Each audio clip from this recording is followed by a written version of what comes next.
Tai Shan, a man born into this world with the Tian Yu Sheng Ti. Because of this, he possesses many unparalleled and unique skills. But in return, he faces the pressure of being hunted by peerless masters. With no other choice, he could only hide under the guise of a weak scholar.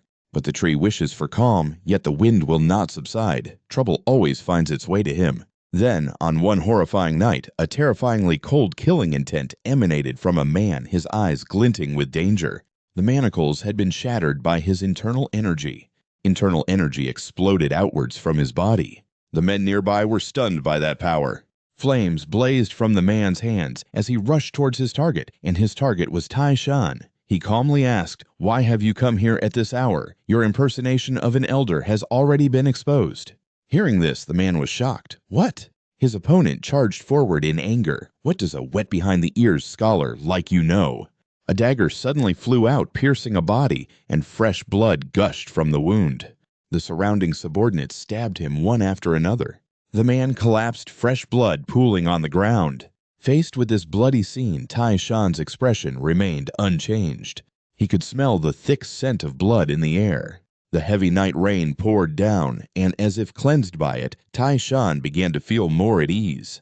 The scent has finally subsided a little. He is the possessor of the innate Tian Yu Sheng Ti, his 5 senses already pushed to their absolute limit. Far surpassing ordinary mortals, he was a talent blessed by the heavens, the kind seen only once in a century. If he wanted to see, he could perceive even a single falling raindrop. And if he wanted to hear. In the distance, someone approached, scolding, "Is that unlucky scholar causing trouble for the Wu Lin Meng's inspection team? There has to be a limit to what he does. Can't he just let people do their business in peace?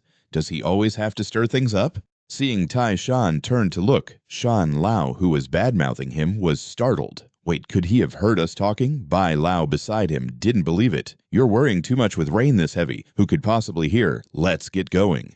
However, if Tai Shan wanted to hear, even sounds from behind a curtain of rain could reach his ears.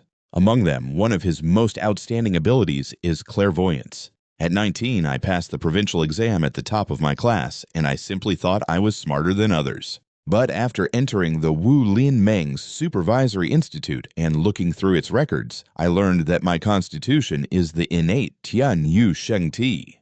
I could comprehend and easily absorb ordinary martial arts manuals with just a glance, facing no obstacles. Drunk on power, I was completely fearless. However, the martial world is never short of peerless masters. Before long, I realized I had become their target. Moreover, I love books more than martial arts. So I decided to hide myself away just enough. He wonders, what kind of person will I become? What path will I walk? Even I myself do not know at this moment. Today I once again desperately miss my mother back home. Tai Shan entered the ancestral hall and bowed to the person inside. He reported, "Nangong family head, you summon me." The other person confirmed, "Yes, you're the Tian scholar. It seems you've managed to cool your head on the way here, haven't you?" This man is the head of the Nangong noble family Nangong He, and he is also known by another title, Tian Xia San Jan. Tai Shan bowed respectfully. Yes. He felt the other man probing him. Indeed, from over there he was seeing right through to his soul. Why would someone like him be looking for me? "Nangong," he spoke up, "I'll get straight to the point." Tai Shan grew fearful. Could it be that my special constitution has been discovered? He began to address the main point, his son. That single word carried a pressure that made Tai Shan's breathing heavy, and he furrowed his brows. "Gong," he pleaded, "please teach my youngest son to become a proper man." The entire place fell silent. He couldn't believe his ears. What was that? He explained his reason. "I've already investigated everything. I heard all about your profound knowledge and insight from the leader of the inspection team. I also heard that you reformed a notorious playboy from the Wulin Alliance." He tried to explain, "If you're talking about young Master Peng Xiaoyun, then there must be some misunderstanding." "Gong," he interrupted, "you gave up the path of a government official to stay here and earn money to treat your mother's illness, correct?" Tai Shan lowered his head in silence as his answer.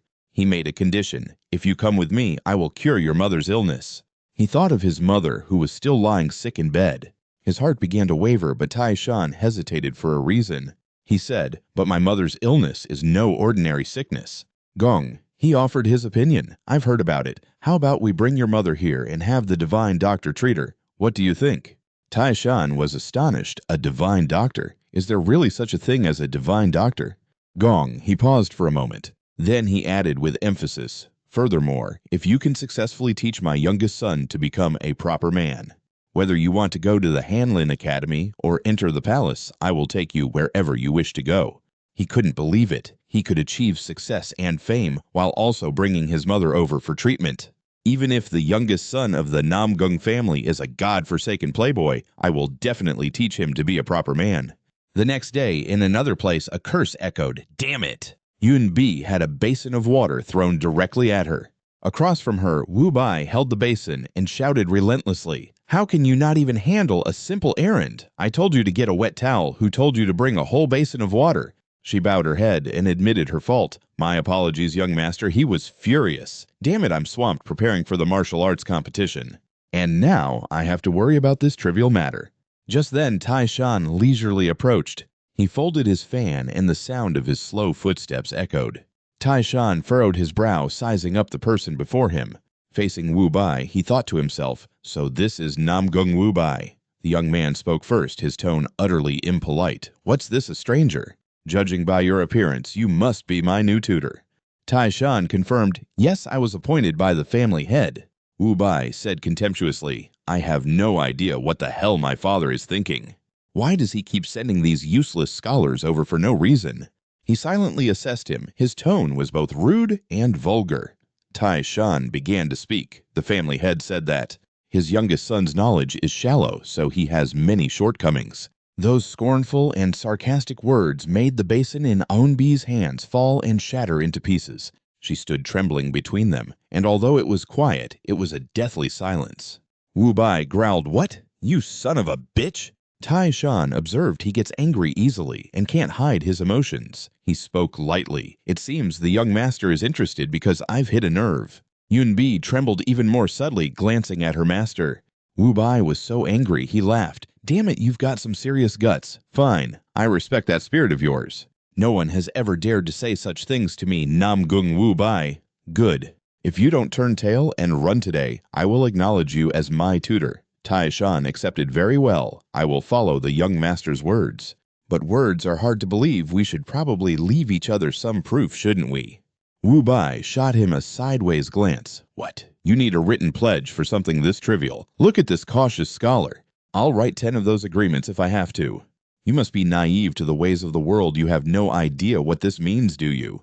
It's been a long time since I had this much fun."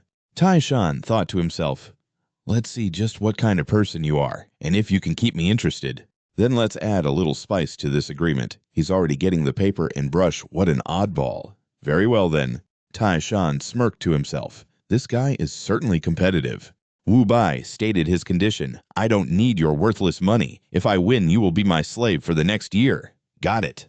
He thought the other guy had missed a golden opportunity. Asking for a slave was so childish, he could have demanded something much better. Tai Shan commented, "Now that sounds interesting." Wu Bai observed his calligraphy. Since he's a scholar, his handwriting is actually quite good. He turned to lead the way. "Follow me. I'll personally teach you just how cruel the Jiang Hu can be." After speaking, Wu Bai ran outside, hopping about like a lunatic. He really is just a child, he thought. Quick to anger, but also quick to laugh. He's completely unable to hide his emotions, just like a kid. Out on the street, a vendor's call echoed from the roadside. "Please have a bowl of noodles." Wu Bai was eager to teach Tai Shan a lesson. Let's see how I'll fix his arrogant attitude. With a glance, anyone could see he was as giddy as a child. He then skipped toward someone up ahead. A look of excitement appeared in Wu Bai's eyes. His attention was fixed on Zheng Kai. Wu Bai raised his hand high into the air, then brought it down with a smack. Zheng Kai quickly turned and asked, "Who was that?" What do you think you're doing?" "You'd better have a good reason for what you just did." Wu Bai pointed to the person behind him. "Of course there's a reason. As for what it is, just ask him." Tai Shan was left speechless by this act. Wu Bai licked his lips. Let me give this bookworm a taste of the real world. Just look at him, so shocked he can't even speak. What a joke. After causing the trouble, he turned tail and ran. Zheng Kai squared up ready to deal with him. "Are you that young master's attendant? I'll give you one chance to explain." Why on earth did he hit me? He frowned silently, sizing up the man before him. Tai Shan was rather surprised. To be humiliated like this and still not draw his sword, he can't be from the Zuo Pai or the He Dao. Besides, no one in Hefei would dare speak so freely to Nan Gong Wu Bai, which means this man is an outsider. To pick the perfect person to provoke out of a whole crowd, Nan Gong Wu Bai, you're certainly not just some spoiled young master. Tai Shan bowed his head in apology. Although it wasn't my doing, please allow me to apologize on his behalf. However, judging by the colored tassel on your sword hilt, it seems you are a warrior from the Chongyi Pai. Zheng Kai was stunned. What you know of my sect? Tai Shan smiled and replied, Of course. I used to be with the Wulin Meng's inspection division, so I'm very familiar with it. Zheng Kai was surprised. The inspection division Tai Shan replied, Your sect master Zheng Tai Feng once suffered a great loss at the hands of our alliance's elders and received aid, did he not? He confirmed, That's true, but that's practically a classified matter. Tai Shan revealed, I handled that case personally, so I know the details. Zheng Kai stammered, Could you be the infamous Gui Zong Xue She? Forgive my rudeness. Are you truly the Tian Shueshi? He sounded surprised. Has my nickname truly spread so far? Hiding from a distance, Wu Bai saw the man bowing in apology to Tai Shan, saying, It was my mistake, I spoke rashly. He couldn't believe his eyes. What's going on? Why is that warrior suddenly groveling like that? Tai Shan walked towards him, raising a hand and waving. Wu Bai gritted his teeth and cursed, Damn it, what the hell is happening? Before leaving, he whispered, That fellow only hit you on the back of the neck to provoke me. Zheng Kai understood. You must have it tough having to follow a spoiled brat like him. He replied casually, I just see it as walking a mad dog that bites everything in sight. Wu Bai shot him a glare and asked, What did you just say? Zheng Kai then spoke up. The impulsive young master of the Nangong family dares to provoke the world-famous Gui Zong Xue She. Suddenly, that young master seems rather pitiful. He was watching from a distance, curious about what those two were whispering about. The curiosity was killing him. Tai Shan exclaimed with interest, From now on, things are going to get interesting. Wu Bai could only stare wide-eyed at Zheng Kai's respectful attitude towards him. Things not going according to his plan made him incredibly resentful. Tai Shan casually fanned himself with the fan in his hand. He was curious about what on earth he had said to that martial artist. He paid it no mind and walked away. Then he turned back and said it was nothing serious, just a sincere apology, leaving a furious Wu Bai behind. Look at this bastard. No, I have to completely crush him to stomp out that seed of arrogance. The more I look at him, the more annoying he gets. Especially that face so different from mine, and it even gives off some kind of noble air. He began to plot his next move in his head. Wu Bai's gaze fell upon someone eating noodles at a roadside stall. He had a brilliant idea. That's right, I'll show him who I am right here and now. Wu Bai's fists clenched tightly. He took a deep breath and yelled, Get out of the way. I am. The table at the noodle stall next to them was kicked over. The culprit was Wu Bai, who had just kicked the table. He even announced his identity after doing the deed Nangong Wu Bai of the Nangong family. The bowl of noodles flew into the air in front of everyone. Even he didn't expect that pampered young master to kick over a noodle stall. The bowl hit the ground, spilling the noodles inside. Tai Shan felt that this guy was the type to cause trouble when he had too much time on his hands. Everyone's attention was drawn to the commotion where the noodle stall had been knocked to the ground. After causing trouble, Wu Bai looked at him smugly. The people around were stunned by his reckless action. Meanwhile, he gloated inwardly, You worthless scholar. I'll show you the price for daring to challenge me. He raised his hand, pointing his finger at Tai Shan. Wu Bai announced, From this moment on, the scholar standing here will explain everything that just happened. Focus. Everyone around looked at him, demanding an explanation. He figured a dirt-poor scholar like him could never afford to pay for the damages. Wu Bai stepped forward and raised his hand. He touched his shoulder and whispered, Use that silver tongue of yours again this time, and resolve this matter smoothly. He replied, If the young master insists, then I shall obey. Tai Shan flicked his sleeve and stepped forward. He was annoyed. You're being unreasonable again, Nangong Wu Bai. But surely no one would dare to oppose his tyranny. Seeing countless eyes on him, Tai Shan had to face the situation and the tyranny that was now aimed at him. He closed his eyes to calm himself and regain his composure, then opened them again. Tai Shan had a plan. Merchants of this place listen closely. From now on, starting with this noodle stall, the rental fees for this entire street. His hand pointed to the side.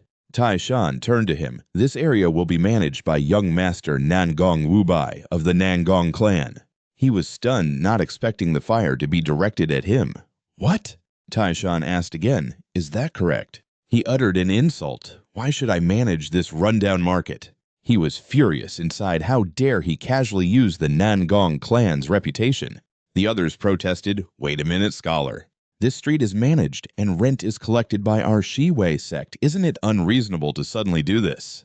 This was exactly the effect Tai Shan wanted. The corner of his mouth curved up as he asked, I was wondering which bunch was managing this place so poorly. So it was you, huh?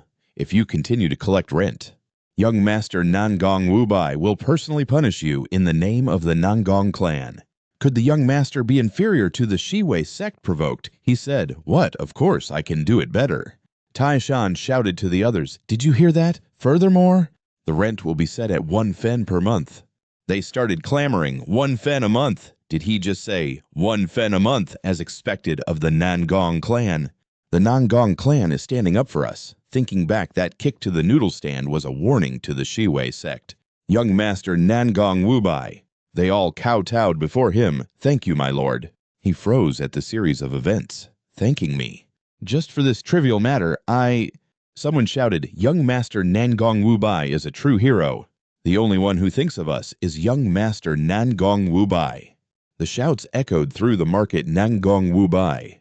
A feeling he had never felt before surged within him. This feels great. Nangong Wubai. Everyone is cheering my name. This was the strategy he had devised. After analyzing countless spoiled young masters in the Wulin Alliance, I came to a conclusion. These stubborn, childlike individuals mostly suffer from a psychological issue due to a lack of affection. All it takes is a little care and affection to cure them. Right now, Wubai is basking in everyone's cheers. He glanced to the side. A person was calmly sipping a cup of tea. From the upper floor, they looked down at Wubai frolicking in the street below. The two of them discussed. Do you know that scholar? This is the first time I've seen this face on the street. He must be a new scholar for the Nangong clan. He looks to be about the same age as that spoiled young master, yet he can handle him as easily as flipping his hand. Hua Ying opined, He's just a scholar, not someone worthy of the little princess's attention. Su Bin replied, If he can so easily tame Nangong Wubai, the thorn in the Nangong clan's side, it means that person has reached a certain level. For the sake of our grand plan, investigate him. She put down her teacup, stood up, and said, And about that matter. Hua Ying waited for Su Bin to continue. She asked, Where has the precious item been placed? Hua Ying answered, The precious item is being kept at the mountain fortress. It's the safest place right now. Meanwhile, Wubai was making a demand. Stand in front of me and tear up that agreement right now. Tai Shan reminded him, A single banknote would have sufficed. Why did you have to carry 100 heavy silver coins, young master? He scolded, Who said I'd make it easy for you? Huh, don't even think about it. His attitude was very indifferent. Suit yourself, but you'll have to stand and watch me count it all. What if the amount is short? As Tai Shan counted the coins one by one, Wang Bai grew even more annoyed. That despicable bastard, he couldn't stand being in this place any longer. Just you wait, you venomous scholar. Tai Shan estimated the weight of the coins in his hand. They were so heavy. And Bai praised the scholar, remarking on how formidable he was. This is the first time I've seen the young master so obediently hand over his belongings. Tai Shan replied, We still have a long road ahead of us. She smiled. That's true. The young master is a textbook dandy. Tai Shan glanced at her with interest. And Bai became reserved again. I must be running a fever to be spouting such nonsense. I was out of line. Relax, it's all right. I know a bit about medicine. Let me perform acupuncture on you. And B was astonished. Scholar, you know medicine as well. Besides myself, my mother has also been bedridden for a long time. He replied, All right, I understand. Not just your mother. Gather everyone here who needs treatment. And Bai bowed deeply. Thank you so much, scholar. He was silently calculating his next plan. Let's start with the people around me. It's time to begin reforming this dandy. Night fell, and the lamps were lit. Tai Shan was in his study searching for a document. To cure my mother's illness, I immersed myself in medical research and discovered two great truths. His hand trembled as he read the contents within. The first truth relates to my mother's physical constitution. My mother possesses the Ziwei Tai Xing GT. In other words, she is a person blessed by the heavens. Her illness is a direct result of that very constitution. No matter what medicine or acupuncture was used, nothing was effective, all due to that absolute constitution of hers. Fortunately, there is a single type of spiritual herb that can elicit a reaction. Although I don't know where that spiritual herb is, just knowing it exists in this world is enough to give me some peace of mind. The second truth relates to my own unique constitution, as both of my parents possessed the Ziwei Tai Xing GT. And I was born with the Tianwu Sheng Ti, so when I passed the age of maturity, all of my senses began to develop in extraordinary ways. It was as if my body was completely remade, becoming perfect for cultivating martial arts, astronomy, medicine, and music theory. Every field of knowledge I wished to grasp became as easy as flipping my hand. However, every type of special constitution has a weakness, and the Tianwu Sheng Ti carries the destiny of the Po Junxing. If I don't absorb the qi of the other 6 stars in the Bei Dao Qi Xing to stabilize it, then after I pass the age of maturity, the madness within my body will erupt, turning me into a madman driven only by desire. And in the end, I would die a premature death. Tai Shan was horrified after reading this truth. He snapped the book shut, a greater sense of urgency welling up inside him.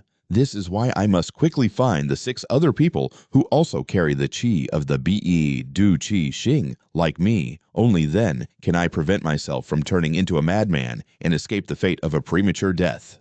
And only then can I save my mother's life. An image from his past flashed through his mind. Someone was sent flying out from inside. This person's body collapsed onto the floor. Seeing people approach, he sincerely advised, "Hey sirs, this place is dangerous, you'd better stay away." The person's footsteps stopped right in front of him. Then the person walked past, and he tried to stop them again. "Wait, sirs, you can't go in there." Inside, a man was sitting and drinking with defeated people strewn about at his feet. He spoke up, "I just needed to find a chaotic place. It was really too easy." This guy is just rampaging because he can't control his inner madness. The opponent drank the last drop of wine and asked, "What was that rampaging?" The wine bottle was crushed in his hand. "What the hell do you know that gives you the right to talk to me like that? I am the son of Elder Ping Jiaoji of the Wu Lin Meng, and my name is Ping Su Duan." Tai Shan casually fanned himself with the fan in his hand, asking with interest, "Is that so? As for me, I'm with the Jian Cha Tuan of the Wu Lin Meng." Just then, An Bai was waving a hand in front of his face. "Scholar Tian Tai Shan, what are you thinking about?" Tai Shan snapped back to reality, startled. Why am I suddenly recalling things from the past? At the Qing Shin Tea House in Bei Lu, within the domain of the Nangong family. Inside, a few people are receiving acupuncture from him. Tai Shan carefully removes each needle, and Bai watches his every move. A few needles were inserted into the patient's palm. She grows more worried, seeing her mother still unconscious. Hua Ying, the manager of Qing Shin Tea House, thought to herself, the last time he dealt with those troublemakers, it was like handling children. But this time, he's even using those difficult long needles. His medical skills are probably far superior to most physicians out there. He truly is someone worthy of the young princess's attention. My investigation wasn't in vain. At this moment, he is writing a prescription. An old woman approaches from behind, holding a cloth bundle with a few eggs. "Scholar, this is all we have to offer. We're ashamed it's so little, but please accept it. Poor folks like us never imagined we'd receive treatment like this." Tai Shan asks, "Are these chicken eggs?" He smiled warmly and said, "Yes, thank you, Elder. They look very fresh. I will be sure to enjoy them." Tai Shan accepts the precious bundle of eggs from the people. He hands them the prescription. "All right, then take this prescription and this silver to the pharmacy to get the medicine and drink it." The woman was surprised. "Silver? We can't accept this, scholar. Why would you give us money as well?" Tai Shan replied, "Aren't we all one big family here? We all live under the protection of young Master Nangong, so of course we must help each other. Besides, I just came into some money recently, so it's no problem." Bai was very grateful. "Thank you so much. You truly are a rare and kind person, scholar." He smiled gently and reminded them, "It's getting late. Everyone should go home and rest." The people in the room began to get up from their beds. "Scholar, I can move my shoulder now." He turns to look at Hua Ying beside him. Shan clasped his hands and said, "Thank you, miss, for letting us use the tea house so late at night. You've done us a great favor." She replied, "You are welcome to come anytime, scholar. Next time I'll arrange a space in the back to avoid any gossip." Her kindness made him very happy. "Thank you." Shan thought to himself, "The owner of this tea house is even more beautiful than I imagined. To spend the night with this lady." A presumptuous image flashed through Shan's mind. He panicked. What on earth was I just thinking? I must hurry and find the people who carry the energy of the Bei Du Qi Xing. He had left the tea house with Hua Ying seeing him to the gate. Inside, Su Bin asked, "What's the status of the investigation?" She answered, "Yes, young princess. Tian Shan is from Wuhan, Hubei. His clan was once a regional power, but after his father's death and with his mother falling gravely ill, the Tian family declined. His character isn't bad, but it's said he has many enemies. When he worked for the medical supervisory team, he relentlessly exposed all sorts of corruption and punished them himself, achieving a great deal. Whether it was clan leaders, pavilion masters, or hall masters, he showed no deference, even bringing down an elder of the Wulin Alliance. Su Bin was surprised he even brought down an elder. Hua Ying confirmed yes, his methods were so ruthless that even ghosts and gods would steer clear of him, which is why people call him the Ghost Doctor Scholar. She realized it seems that because he exposed their corruption, he became a huge burden to the Wulin Alliance, which is why they pushed him onto the Nangong family. Hua Ying voiced her suspicion, but there is one strange thing. According to rumors, he also knows martial arts, and his strength is said to be on par with a late-stage first-class master of the Wulin Alliance. And what about his mother? Su Bin prompted, "Stop beating around the bush and get to the point." She reported, "After examining Tian Shan's mother's condition and the medicinal herbs used, I discovered that she is likely suffering from severed meridians." Su Bin speculated, then could he possibly be the one who possesses the Tai Yang Ji Mai that I've been searching for? Hua Ying fell silent upon hearing this. Su Bin said in a harsh tone, "I left the Bei Hai Bing Gong and roamed the continent, disguised as a physician, for 5 full years searching for the Tai Yang Ji Mai. If I still can't find the Tai Yang Ji Mai, I only have 1 year left to live. I must find the Tai Yang Ji Mai. I will personally diagnose Tian Shan's mother. Therefore, continue to keep a close watch on that scholar in secret third protector." Meanwhile, he was still deep in thought. Bai Dao Qi Xing. Where in the world are the people who carry the energy of the Bei Du Qi Xing? Someone born with that kind of energy will eventually reveal themselves. Perhaps they've already achieved great feats, or even become the leader of some faction. Shan was wondering where he was. Just then, Bai Wang came looking for Wen Xiansheng, so this is where you were. He frowned, looking at the other man warily. Shan took the book he offered. "What is it?"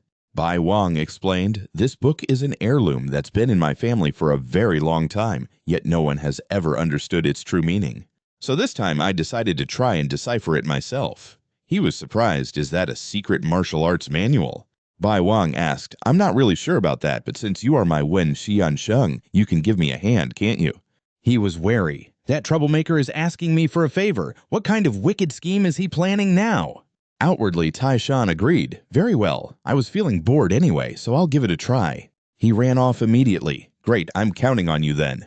Leaving Shan behind, gritting his teeth in anger, that brat did it again.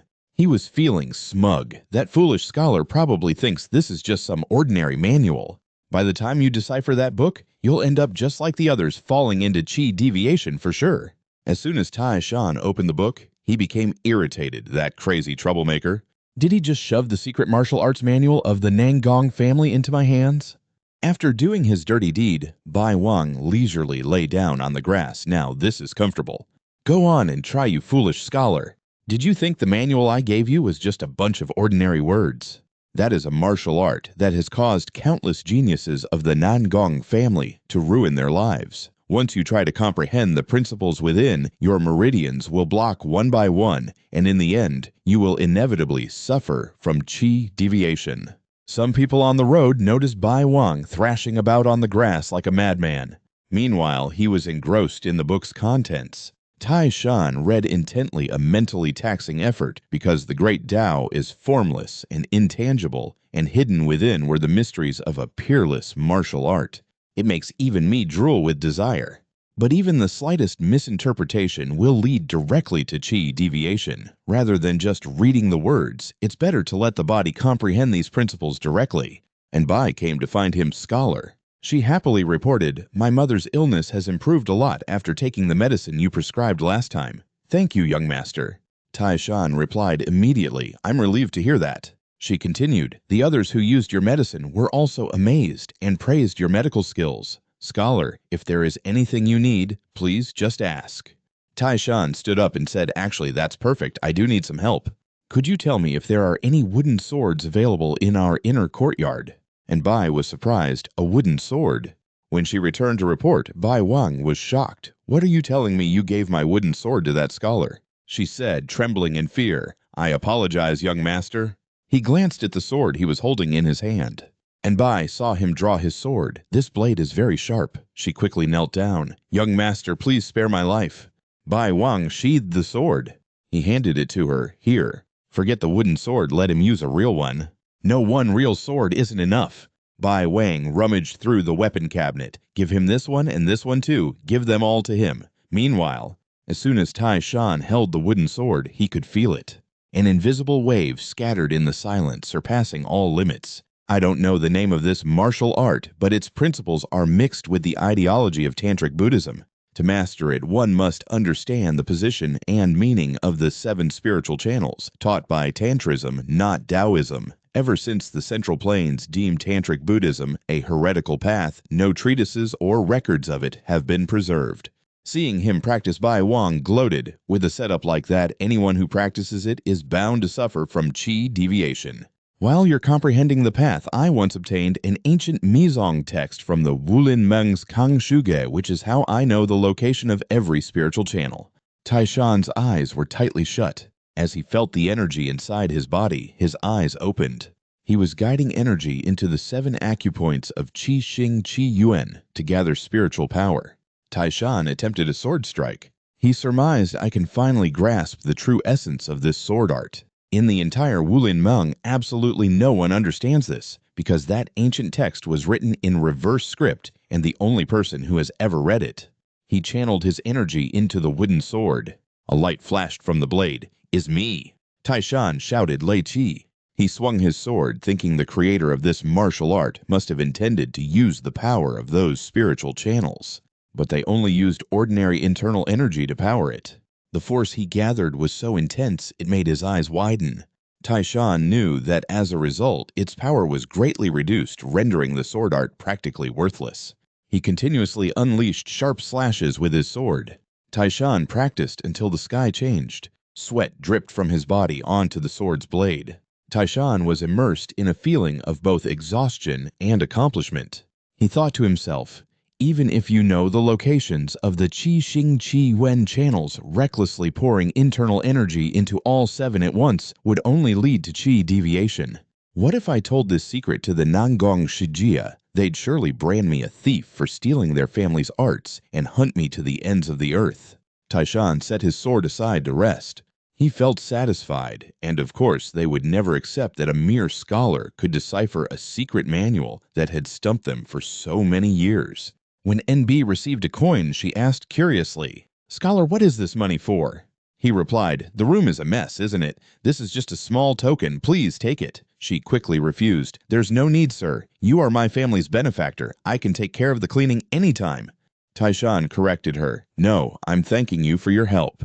NB was confused. "Thanking me." He turned to leave. "I'm stepping out for a while. If anyone comes looking for me, tell them to return late this evening."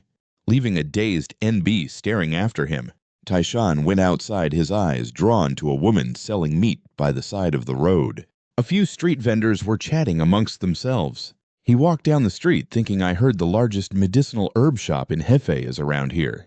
I wonder if they have any herbs that could help my mother." 2 men noticed Tai Shan, found him. The lackey pointed at him. "Boss, that's the guy."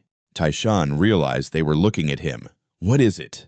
The burly man held a cleaver in his hand. "Scholar, do you have any idea how much silver we lost because of you? I hear the Nangong Shijia is collecting protection money for the northern routes now, is that right? You need to go talk to them so we can go back to collecting our fees." Tai Shan retorted, "And why should I do that?" If you have a problem, go find the young master of the Nangong family and tell him yourselves, and while I'm at it, let me give you some advice. Don't throw your lives away over some measly protection money. Can you really handle the wrath of the Nangong Shijia? The man replied, "You don't seem to understand anything. How do you think we found you here?" Someone obviously tipped us off. Taishan fanned himself. "Is that right? I have a pretty good idea who put you up to this. By the way, have you ever heard of the martial arts scholar? Seeing your move, they sneered. What are you planning to dance with that fan to entertain us? Do you even know a single martial art?" The two men behind him slowly closed in.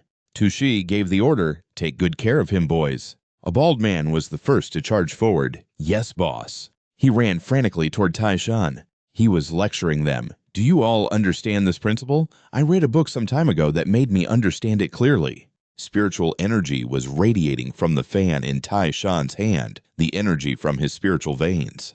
He threw a punch. "Still running your mouth with nonsense." The spiritual energy moved like waves as he used the fan to block the punch. The man's entire body collapsed, hitting the ground so hard that it sank. He spat out a mouthful of fresh blood. Finally, the bald man lay motionless. He remarked, "A wave spreads out from a single point, its power growing as it expands." Tushi was stunned. This brat actually knows martial arts. Taishan started toward him. "You get over here too." Tushi was quick to adapt. "There's no need for that. On second thought, we were rude to you, scholar. This must be a misunderstanding. Let's go, brothers." Taishan said coldly, "Why the sudden act of a noble hero? Stop pretending I still have matters to settle here." Tushi pleaded in terror, "Please give me a little time."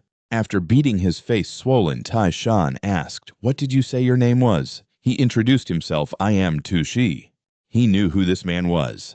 "I see, so your name is Tushi. If I so much as hear a whisper that you lot are collecting protection money on the northern route again, I will personally shatter every bone in your bodies and make you crawl on the ground for the rest of your lives. I'm letting you off today only because you've stopped at collecting protection money." They shouted in unison, "Thank you, young master." But he wasn't done with them. "However, how should I put this? I still have a few more things to settle. Should we test each other a little longer?" Tushai panicked. "We were wrong." At sunset that same day at Bai Cao Tang, he was still regretful. "If only my opponent had been a little tougher, I could have fully tested the profound meaning of the mantra. What a waste of a good opportunity." Nothing can remain intact when faced with that wave of spiritual energy. By the way, should I just forge an iron fan? Forget it. I'm not a true martial artist anyway, and this is more than enough to handle some street thugs. My competitiveness just now almost shortened my lifespan. Just as the rumors said, this pharmacy is truly vast. Here, Taishan saw someone who made him freeze in his tracks. He was skeptical upon seeing Subin a beauty like her is in Hefei. "I'm afraid that among all the women I've ever met, she must be one of the top 3 beauties." Someone brushed past Taishan. He was the one who initiated the conversation. "I am Nangong Wu Bai of the Nangong family. Might I ask for the young lady's esteemed name?" Taishan wondered, "What's that kid doing here?" Su Bin bowed. "I have many things to attend to, so I must take my leave." Wu Bai insisted, "Please, could you tell me your name and where you live before you go?" She said vaguely, "I am a physician just stopping by to buy some medicinal herbs." He was surprised. "You're a physician? Then I must have heard of you. You're the one who has been treating people for free in Hefei, recently, correct? Should I address you as Miss Zong Su Bin?" Taishan thought to himself, "Such a beauty, and she's providing free medical care. No one in this world is that kind for no reason. There must be an ulterior motive." Wu Bai feigned a headache to get her help. "My head is hurting terribly. I wonder if you could take a look." She refused. "I'm busy right now. Perhaps we'll meet again later." He asked enthusiastically, "Really, you promised, you know." To think that Nangong Wu Bai would finally meet a beauty so worthy of his admiration. Taishan walked over and asked, "What are you doing at the pharmacy?" The other man asked curiously, "Scholar Tian, what brings you here?" He replied, "Of course I'm here to buy some necessary medicinal herbs." Wu Bai answered, "I'm here to get some medicine for myself." He glanced at the prescription in the young man's hand, Sistanch. Just how much is this kid planning to use, and what is he up to that requires a vitality-boosting medicine like this? And below that, this word is written too. Shengmingji. What does he mean? He needs Shengmingji to increase his concentration. What a shameless brat. So this is the kind of art you've been so enthusiastically studying. Wu Bai suddenly remembered, that's right, Scholar Tian, have you deciphered the secret manual I gave you yet? If you're still buried in your research, why do you have the leisure to be out and about like this? If you were truly comprehending the incantations, you wouldn't have this much free time, would you? He replied, I came out precisely because I need to buy herbs to help with deciphering those incantations. I've managed to decipher a few lines, but it's certainly not easy. He thought bitterly, just look at that arrogant expression. Wu Bai said with a disappointed look, I heard you were a doctoral level scholar, so I had high hopes for you. How disappointing.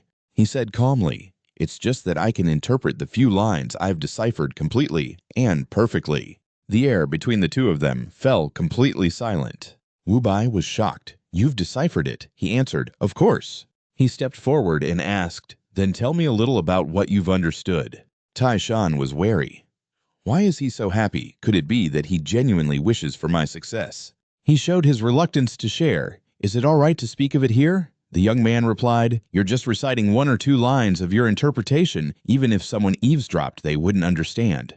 Wu Bai urged him on relentlessly. Speak quickly. He revealed the incantation appears right on the first page of the manual. A box of medicine was taken out, and he continued to explain to the other person. The young man was dazed as he listened. Wu Bai had to admit, so you really are a doctoral level scholar. Not one of the 5 scholars I previously hired as literature tutors had this level of interpretation. To have seen through it so deeply in such a short time, your explanation even matches the most accurate recorded interpretation in my family's records. Tai Shan asked worriedly, I'm asking if you understand. He replied, I understand. And why are you so surprised? That look on your face, could it be this kid is genuinely serious about martial arts? Wu Bai happily ran over Scholar Wen. Tai Shan asked with a frown, what is it now? He brought news. The day after tomorrow, guests from the Zhuge clan will be visiting. Among them is a friend of my age. He continued speaking. The young master means young master Zhuge Tu Yuan. I saw him a few times when I was at the Wulin Meng. It's just that young master Zhuge Tu Yuan probably doesn't know who I am.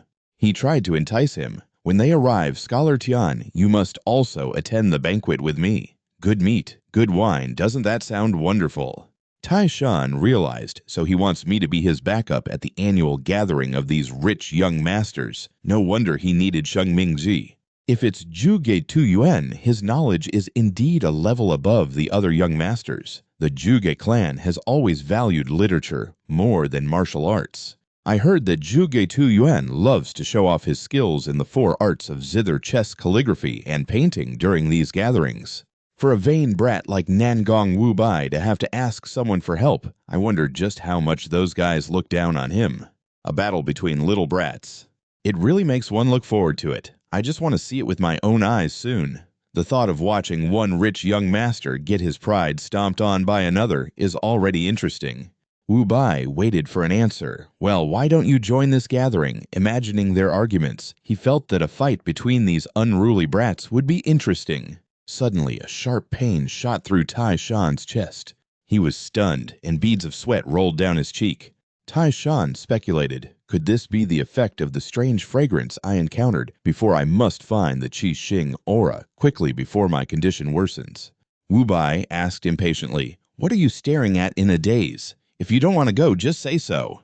He felt that the more he looked at him, the more his aura resembled Ping Su Yun's. In that case, let me put it to the test. Tai Shan agreed. All right. Wu Bai was surprised, really? Of course, he wouldn't agree so easily, but I have 2 conditions. He listened. 2 conditions. You're quite demanding. What are they? His first condition was, please allow me to take the pulse on your wrist, young master. Wu Bai was on guard. Why do you need to take my pulse? Tai Shan spoke reasonably. I noticed you were using the Sheng Mingji just now. The Sheng Mingji stimulates the mind, but if used incorrectly, I fear it could damage your sea of consciousness. He replied, you must know that if true qi enters the wrong meridian in the wrist, it will surely cause internal injury. And yet for just a bowl of Sheng Mingzi, you want to inspect my meridians. Tai Shan continued to persuade him. If this tonic were to hinder your cultivation of profound martial arts, wouldn't that be a great disaster? Wu Bai held out his hand and said, that's true. Hurry up and check for me. It would be a tragedy if my brilliant mind were damaged. Besides, what would Scholar Tian gain by harming me? Tai Shan took his pulse true enough. He calculated inwardly. First, I'll guide a wisp of spiritual energy in and see if there's any reaction. As the spiritual energy entered Wu Bai's wrist, Tai Shan prayed silently, "Please, let this trip to the Nangong clan not be in vain. The aura is very faint, but I can definitely feel it." Tai Shan was stunned. Is that the Xing Yuku? Noticing his unusual expression, he asked curiously, "What is there a problem? Why do you look so strange?" Tai Shan fell silent, lost in thought. He put on a cheerful expression. "There's no problem at all. The aura in your sea of consciousness is very stable, so drinking that tonic is perfectly fine." Wu Bai shivered. "What, that gives me goosebumps. It seems even Scholar Tian is amazed by my intellect." "So what's the second condition?" "The second condition is to be allowed to observe your training process." He was stunned. Why my training process? Tai Shan began his act. An old and prestigious clan like the Nangong clan must have its own unique symbols and its own path of martial arts. To accurately decipher the verses in that secret manual, I must understand the principles of the other martial arts of the Nangong clan. If I can compare them with the techniques you are currently practicing, I will be able to grasp their meaning precisely. He thought to himself, "This is unexpected. Usually scholars consider martial arts to be crude and barbaric techniques not even worthy of a second glance. Yet he wants to personally observe my training, just to sincerely decipher those verses. Is this what a true scholar is? Impressive. In that case, I should have him decipher the entire heart cultivation method I'm struggling with right now. If it works, that's a huge gain for me. If it doesn't, then whatever." And so he agreed. "Fine, I'll let Scholar Tian watch me train, but you must also decipher the heart cultivation method I'm currently practicing." Tai Shan asked, "I have to decipher that as well." He replied, "Just come tomorrow." Behind him, the corners of Tai Shan's mouth curled up as his plan succeeded. The next day, Wu Bai brought a few books. Should I let him see them or not? To show or not to show? Tai Shan didn't even bother to plead. Just forget it. He hurriedly offered, "Here." He was astonished. The Kangtian Wuji sword style, one of the two great ultimate arts of the Nangong clan, ranked on par with the Di Huang sword style, one of the foremost sword arts in the martial world. First, it was the heart cultivation method you asked me to decipher, and now this. You keep pulling out ultimate secret manuals in front of me. Is this guy insane? Tai Shan couldn't help but ask, "What are you doing?" He crossed his arms and asked arrogantly, "What do you think?" He asked doubtfully, "Is it really okay to show your clan's ultimate technique to an outsider?" He replied, "Normally it wouldn't be, but I can make an exception, because I really want to master this art."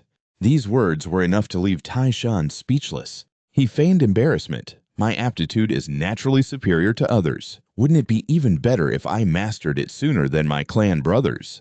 Besides, Scholar Tian, you once worked for the Wulin Alliance, so you wouldn't go around blabbing about this. You understand the rules of the martial world." I don't know anything at all. In any case, just read these incantations and explain their meaning to me. Of course, if you do a good job deciphering it, I'll even pay you 300 silver taels.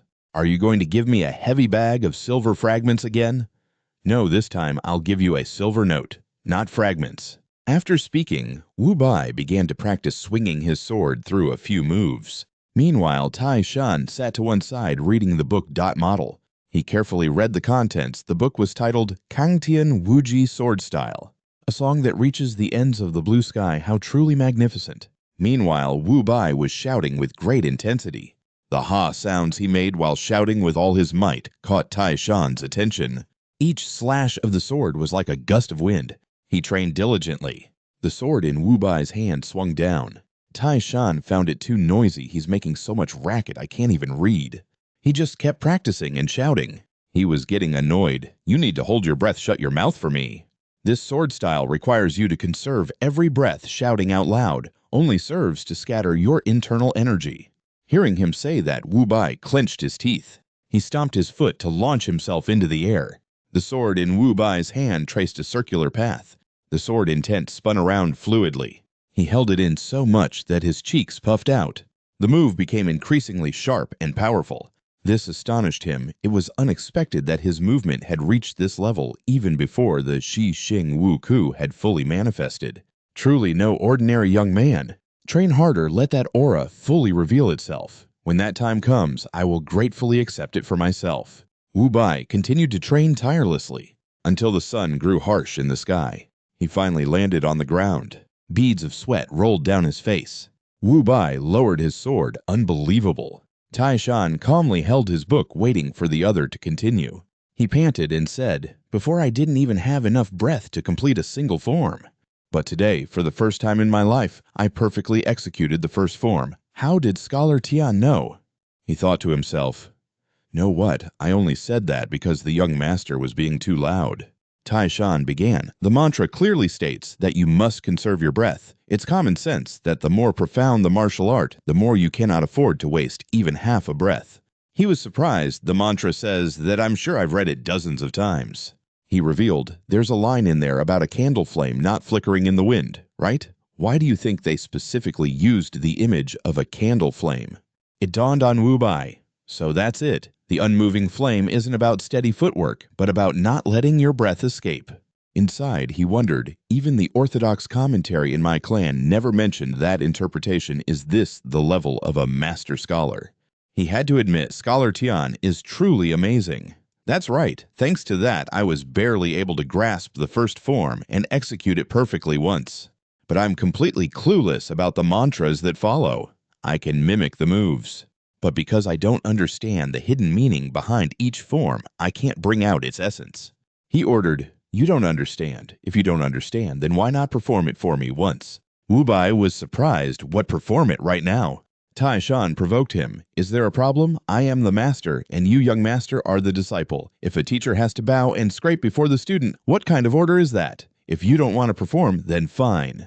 He turned to leave. "Perhaps I should go see young Master Li instead. I've heard your older brother also practices a similar sword style. Is showing a little respect to your teacher really so difficult?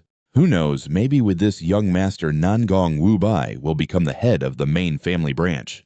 To reach the core essence of the Kangtian Wuji sword style, Wu Bai couldn't believe it. Am I the first one to reach that core essence? His hands clenched into fists. A flicker of hope ignited in his heart. Mei Wu Bai agreed all right. He reminded himself, how hard is it to speak more respectfully? It shouldn't be like that. Meanwhile, Gong Shi was coming to check on them. He thought to himself, is that brat bullying the new scholar again? If he pulls any strange tricks to chase this scholar away, I'll definitely give him a piece of my mind. Meanwhile, Tai Shan was urging Wu Bai again, do it again. Think about the meaning within the mantra. Don't just go through the motions. Hiding behind the wall, he thought, is he actually teaching the kid something? Wu Bai spoke more politely. Yes, master. Gong Shui thought, he's being respectful. That kid doesn't even speak politely to his elders, yet he's being respectful to a scholar. So it's true the rumors about Scholar Tian taming him were all real. Our youngest is finally becoming a decent person. I can't just stand here. I must reward Scholar Tian handsomely. Tai Shan was instructing Kang Tian Wuji, the Wuji Jian Fa. Watch closely, even its name contains the words Kang Tian. His face darkened when he heard it. What did he just reveal our clan's secret technique to Scholar Tian? Gong Shui decided I must summon that brat and the scholar to see me at once. Tai Shan was instructing him, think carefully. If you strip away all the unnecessary details from the mantra, it all comes down to a single principle. Though the mountain is high, it is still under the sky. Though the water is deep, it still flows over the earth. Though the mountain is high, it stands beneath the heavens. Though the water is deep, it flows upon the land. Wu Bai sat down with his arms crossed. He pondered the phrase, though the mountain is high, it is still under the sky. Though the water is deep, it still flows over the earth. No matter how high the mountain, it exists beneath the sky. No matter how deep the water, Wu Bai felt as if he were sinking into the water. A blinding light flashed. Tai Shan was astonished. Did he just instantly form a mental illusion? That is truly a rare martial talent. He continued to cultivate just like that until sunset. Gong Shi had also been waiting this entire time. Meanwhile, Tai Shan was studying the contents of a book. Wu Bai looked uncomfortable with beads of sweat on his skin. He felt, I think I'm starting to understand. I can finally see the path forward. Wu Bai immediately swung his sword. It means that nothing is higher than the sky, as the sky embraces all things. That is Kang Tian. Is the true meaning finally starting to reveal itself? The Kang Tian sky stretches on endlessly, forever expanding without limit. That is the meaning of the words Wu-ji. Wu Bai had an epiphany, his eyes burning with vigor. A single slash tore through the air. It carried an immense force. He praised wonderful, very good. Scholar Tian, please instruct me further. What should I do now? Tai Shan walked up to the eager young man. He revealed a bird flying in the sky has no fixed rules for each flap of its wings if it wants to soar freely. You just have to spread your wings and aim straight for the sky. The Kangtian Wuji sword technique. Only those who can truly free themselves can master it to perfection. You've lived your whole life as a free-spirited rogue, so you must know that feeling well, right? Wu Bai was shaken by these words. He was looking at the person opposite him. He asked himself, just because I've lived like a scoundrel, does that mean I understand freedom? Wu Bai placed a hand on his chest where his heart was pounding. He suddenly burst out laughing. Nangong. He already had the answer in his heart. Yes, those words aren't wrong. They send a shiver down my spine. To think I was once conceited enough to believe I'd grasped the essence of the Kangtian Wuji sword technique. It turns out my enlightenment was far too shallow, my vision confined by the heavy responsibilities of being the family head. How could I ever touch the true essence of the Kangtian Wuji sword technique? Ultimately, this outcome was inevitable, because I have never lived a single day of true freedom. He left, deciding not to interfere any further. Nangong, he placed his hopes in him. Well then, my youngest son. As for Wu Bai, he cried out, what is this emotion? What is this feeling? All this time I've lived like a rogue just to feel what they call freedom. I rejected and denied everything around me. But is this feeling I have right now true freedom? Tai Shan glanced at Wu Bai, who was lying on the ground. He thought to himself, he's walking the same path as Ping Su Yun, perhaps even a little faster. Shall we move on to the next phase? The Beidou constellation has 7 stars: the Tanlang star, the Wenku star, the Jumin star, the Lucan star, the Lianzhen star, and the Wuku star. Among them, the star with the most violent killing aura and the greatest destructive power is the Pojun star. One born with the heavenly martial sacred body carries the fate of the Pojun star, destined for self-destruction and death. To escape that fate, just as I absorbed the aura of the Lucan star from Ping Su Yun, I must absorb the auras of the other stars. In Tian Tai Shan's room, he was feeling extremely uneasy. This isn't good. The family head must have overheard my conversation with Nangong Wu Bai. That faint fragrance I smelled on my way here. It was definitely the scent of the Nangong family head. An outsider like me saw their secret manual. That's an offense punishable by death. The family head is about to summon me. Just then, NB arrived. Scholar Tian, the family head, has urgently summoned you for a meal. He replied, all right, I understand. Tai Shan walked to the door. I'll be there right away. She asked curiously, I only just received the news. How did you already know? But why do you look so troubled? When he arrived, a full table of food was laid out. Tai Shan stared blankly at the feast. Nangong, he sitting opposite him, spoke up, welcome Scholar Tian. He introduced the person beside him. This is my wife. He clasped his hands in greeting. It is an honor to meet you, madam. Nangong. He turned and glanced at his wife. Madam Nangong asked, my dear husband, why did you deceive me? Tai Shan started to feel a pang of guilt. But she said, you never told me Scholar Tian was so handsome. It's been a long time since I've met such a dashing young gentleman. He replied, ah, so that's what you meant, my dear. Scholar Tian, my apologies for troubling you this evening. He replied politely, not at all, family head. The honor is all mine to be invited by you. Madam Nangong had long heard of his reputation. I've heard that Scholar Tian's fame resonates throughout the martial arts alliance. Tai Shan remained modest. I only have a minor reputation, that's all. Madam Nangong showered him with praise. You punish the wicked and uphold justice, yet call that a minor reputation. I find that truly admirable. I wonder, Scholar Tian, are you familiar with the song, An Ode to Righting Wrongs? Its spirit seems to match yours perfectly. She looked incredibly welcoming at that moment. He felt a sense of relief inside. He replied, how can injustice dare to stand taller than a proud pine, for injustice will surely be struck down by the storm. Madam Nam said admiringly, it's just as the rumors say, you are not only well versed in poetry and calligraphy, but also skilled in music and painting. Tai Shan replied tactfully, you're too kind, madam. I only consider them elegant hobbies for my leisure time. He couldn't help but wonder, Could it be that all my worries were for nothing? Suddenly, Gong Shui slammed his hand on the table. Madame Nam turned to look at her husband in confusion. Tai Shan's heart, which had just relaxed, tensed up again. He looked grim. Scholar Tai Shan, let's dispense with the pleasantries and get straight to business. His expression darkened. Just say what you mean. You should know very well that prying into my clan's secret techniques is a capital crime punishable by death. You've seen the secret formulas of my clan's techniques, haven't you? Tai Shan felt an immense pressure bearing down on him. The entire table fell into a terrifying silence. He pronounced his verdict. You dared to view the secret techniques of the Nangong family. He thought to himself, he even knows about my conversation with the Madame Nangong Wubai's mother. The pressure from him was suffocating. I have to get out of this situation. I'll have to rely on the madam, not the master. To the Madame Nangong Wubai is her weakness. I must exploit that soft spot. Tai Shan already had a plan to deal with this. He began his manipulation. That's right. Everything was done at the young master's personal request. Gong Shu was skeptical. Is that the only excuse you can come up with?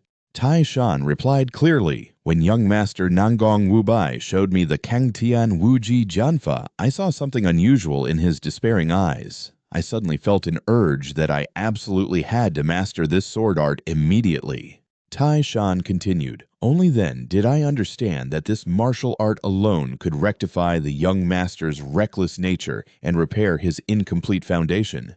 Gong Shui was astonished. You would use a secret technique just to fix the temperament of a rebellious brat. He explained, by eliminating one evil, 10 goods will arise. There's a saying, removing one evil will naturally give rise to 10 virtues. I believe that saying fits the young master perfectly right now. He argued, you're just using the excuse of helping my youngest son to get a look at our secret techniques. Tai Shan insisted, it's more than that. Within the young master, I see the makings of a hero. As long as that rebellious nature is removed, he has the potential to become a great hero, renowned throughout the world. He could even surpass the young hero Ping Sumin. Madame Nam was shocked what our rebellious youngest son can be compared to the genius Ping Sumin. He lowered his head, feeling that everything was going according to plan. Gong Shu was still doubtful. Scholar Tai Shan, tell me the truth. Isn't Wu Bai just mediocre born with only a little talent and the Tian Wu Shengti? He answered, the young master has always had a free-spirited and unrestrained soul. But it's like a bird trapped in a cage, unable to spread its wings. In his heart, he sees himself as nothing more than common fowl. His mischief is just his way of breaking free from that self-loathing and insecurity. Madame Nam's eyes welled with tears. I never knew our Wu Bai had been carrying such burdens all this time. Gong Shui felt that was a bit of an exaggeration. She objected no husband. What Scholar Tai Shan says makes sense. Has anyone ever tried to understand our youngest to worry about him this much? Even I only ever scolded him for his recklessness. To think that our youngest son felt so suffocated. Madame Nam walked over and took his hand. Thank you, Scholar Tai Shan, for helping me understand this.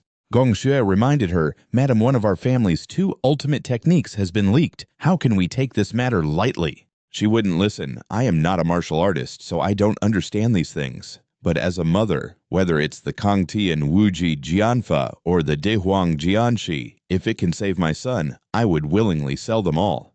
In my eyes, that rebellious son of mine is more precious than any martial arts manual. He was stunned, madam.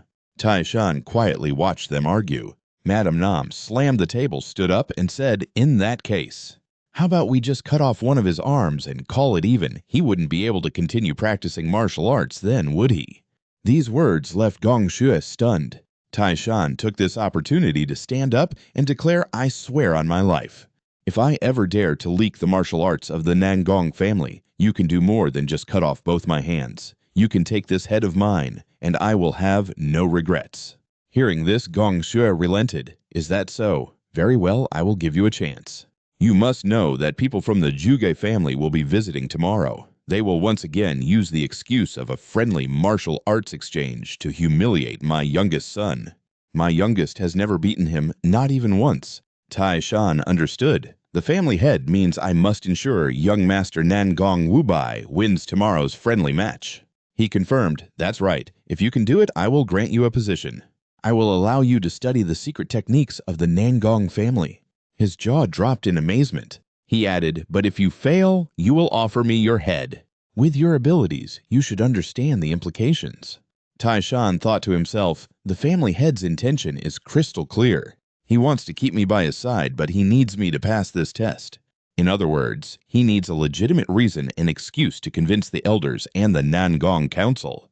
He reminded him, "I will say no more. If you can truly give my youngest son wings, wouldn't he then be able to soar freely?" Tai Shan clasped his hands to show his sincerity. He bowed his head, accepting the offer. The two of them saw Tai Shan off. Lady Nangong leaned against him and said happily, "My lord, it turns out you intended to keep Scholar Tian all along. My earlier words were rather rash, please forgive me," he said gently. "Not at all, my lady. I understand your feelings for our youngest son." She understood that her husband had planned to ask Scholar Tian to stay from the very beginning. He suddenly asked, "Do you know why Scholar Tian came to our Nangong family?" He once risked his life to stand against an elder of the Wulin Alliance. As a mere member of the inspection team, he endured all sorts of threats. How could a man with such integrity leak the secrets of the Nangong family? Furthermore, he was the one who turned Ming Sudan, who was once considered trash, into a respectable person. Even the Ping family sees him as a benefactor. Lady Nangong was overjoyed. "My lord, to think you invited such a person here, just for our Wu Bai." He pulled her into his embrace. "As long as you are pleased with him, I am at ease, my lady." The bright red flames lit up the long night. The next day, outside the courtyard, Du Yuan and his group had arrived. The heads of the two families were facing off. He glanced around curiously. "Why haven't I seen Wu Bai yet? I've been eager to have some fun with him." The person Du Yuan was looking for was currently in the rear courtyard practicing his sword skills. Tai Shan sat and instructed think carefully about the meaning behind the move, again. Wu Bai agreed, "Yes, master." Just then Du Yuan kicked the door open and entered. "Open up." The two of them turned to look at the door in unison. He said sarcastically, "Why are the doors of the Nangong family so low?" "So you are here, my dear brother Nangong." Tai Shan found this form of address amusing. "My dear brother Nangong." Wu Bai sheathed his sword. "Welcome, everyone." He asked curiously, "Little brother, are you training for our match? It's been a while. You don't seem very happy to see me, do you?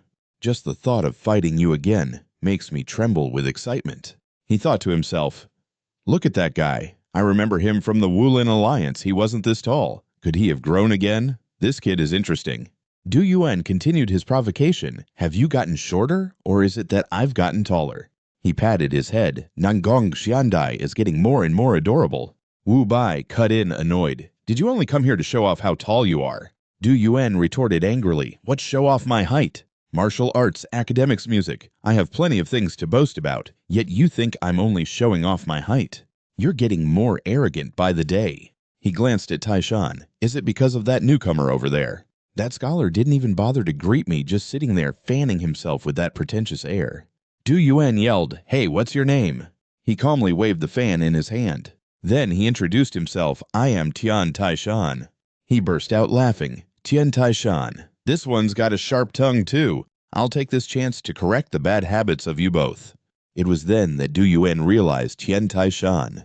"You're the phantom scholar of the Wulin Meng. Why would he appear at the Nangong family estate?" The courtyard fell silent. He asked in disbelief, "Huh, you're the phantom scholar who changed Brother Ping Sushuan's entire life." He wondered, "Why are you looking at me like you've seen a ghost young master?" Du Yuan stammered, "No, it's not that. I just thought Scholar Tian would be staying with the Ping family." He thought to himself, Brother Ping Sushuan definitely said. He was taking Scholar Tian to the Ping family for a very important matter. Could he not be as impressive as the rumors say? Even so, for the elders who hated that scholar to the bone, letting him leave the Wulin Meng unscathed was truly baffling. Tai Shan spoke up, "I decide where I go. And right now, I have business to attend to at the Nangong family estate." Du Yuan was suspicious. "Is this the first time we've met? I've heard so much about you that I feel like I already know you." He reminded him, "We've crossed paths a few times at the Wulin Meng. Perhaps the young master doesn't recall. When you caused that disturbance, the inspection team investigated it personally." Du Yuan said coldly, "Look at this silver-tongued scholar." He replied, "My apologies, old habits from my time on the inspection team die hard." So I may have unintentionally displeased you, young master. His nonchalant attitude was irritating. This guy, Taishan pointed out. By the way, while young master Juge may be a year older than young master Nangong, I am 2 years older than you, young master Juge. These words made Du Yuan even more furious. He put a hand to his forehead, looking extremely annoyed. Du Yuan remarked, so audacious you'd even tarnish the reputation of a Juge elder. 2 years older, don't tell me you expect me to address you respectfully. How ridiculous. I'll speak casually to you, and if you don't like it, you can do the same to me. Taishan replied, I think I will. After all, I am your elder, so it should be fine, right? Du Yuan was furious, pointing right in his face and yelling, you bastard!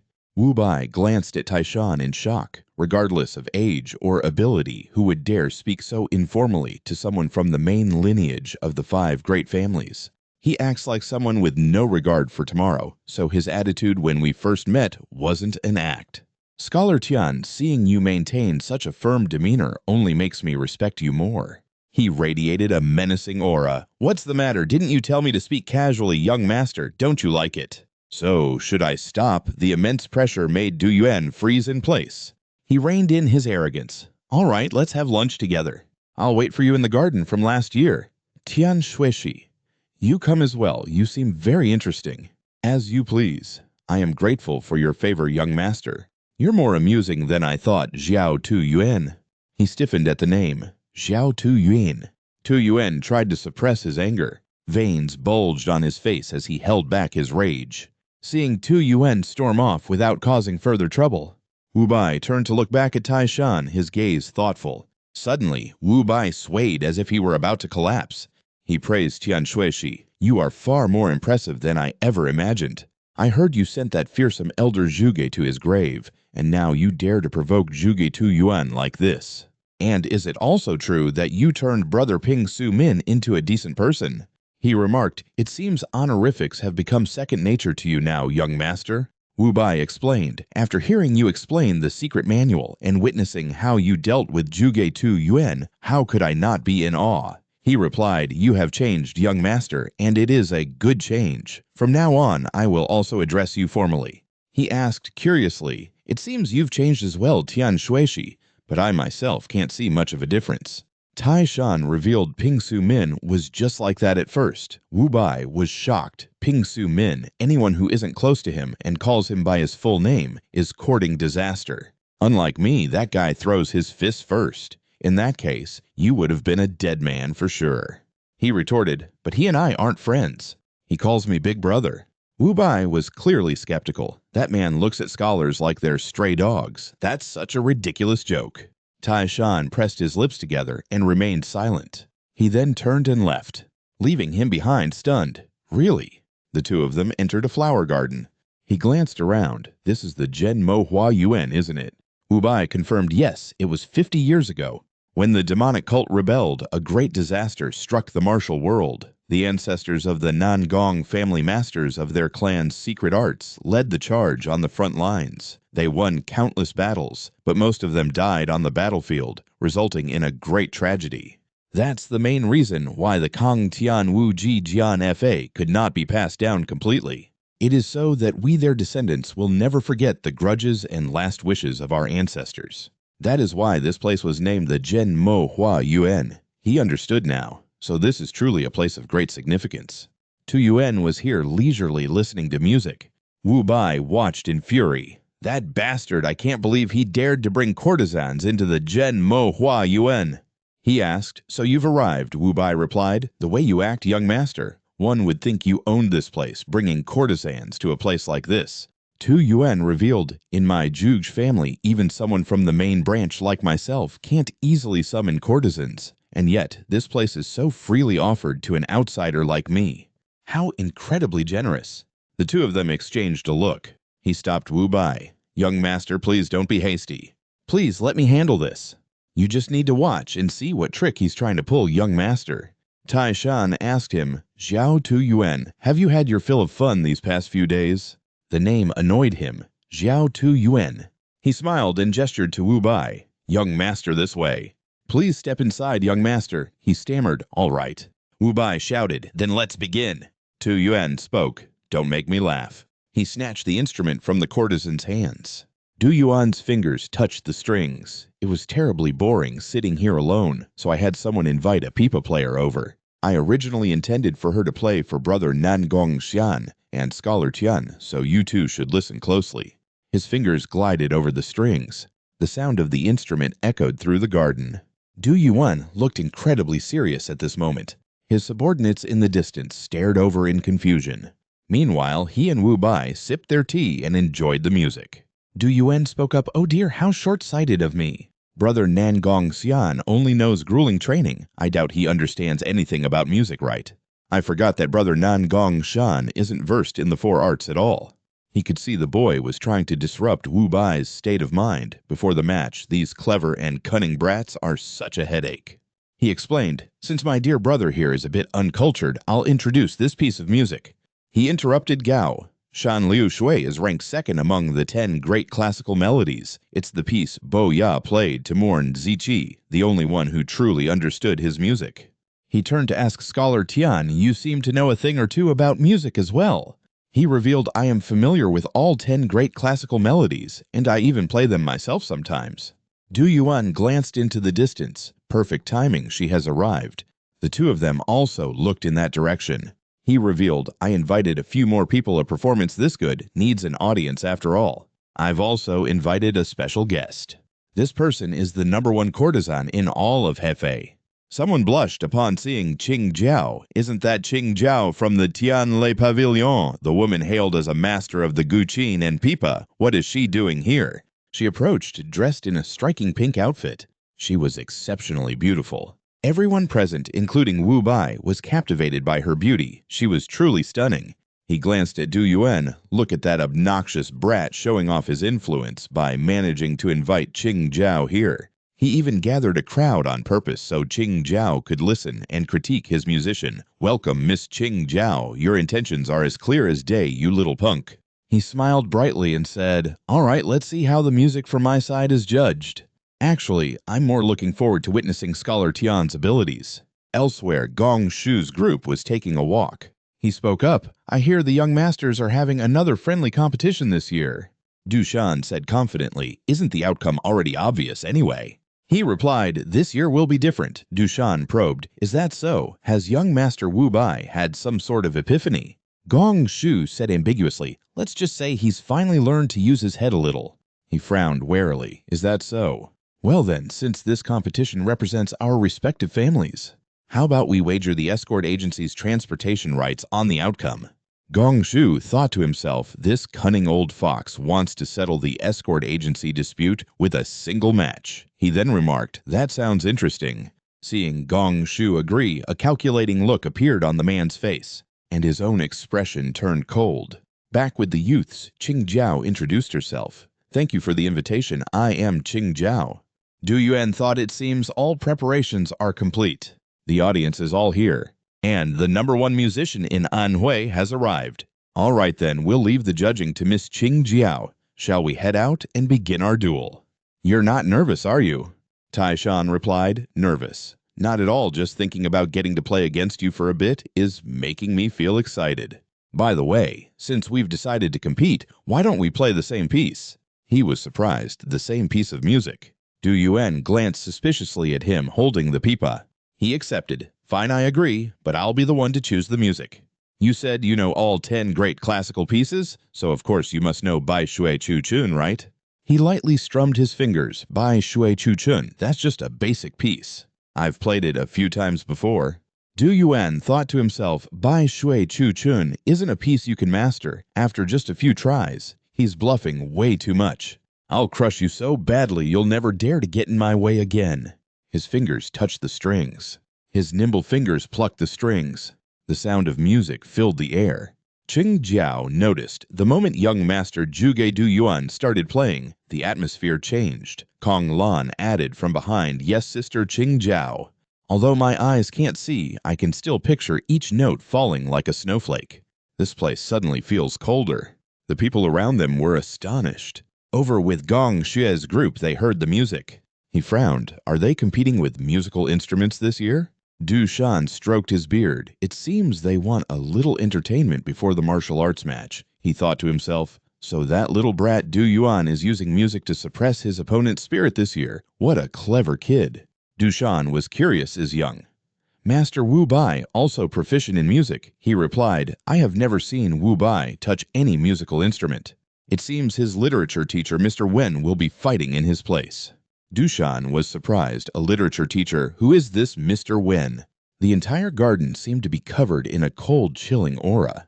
Du Yuan asked arrogantly. Well, he gloated inwardly, my playing has already reached the level of a master.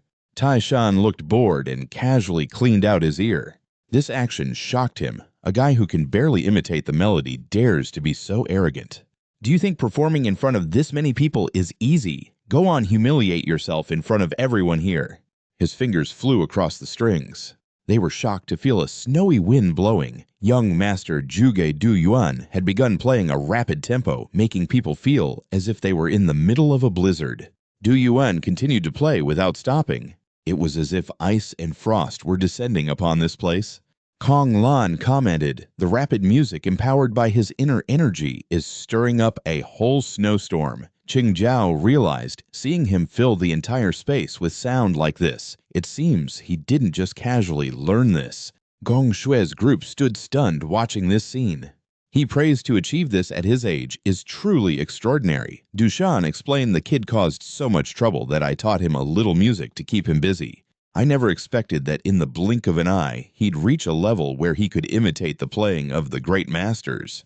He couldn't help but feel pleased. Well done, my little Du Yuan, break his spirit right from the start. Du Yuan glanced at his opponent. How about that, you arrogant brat?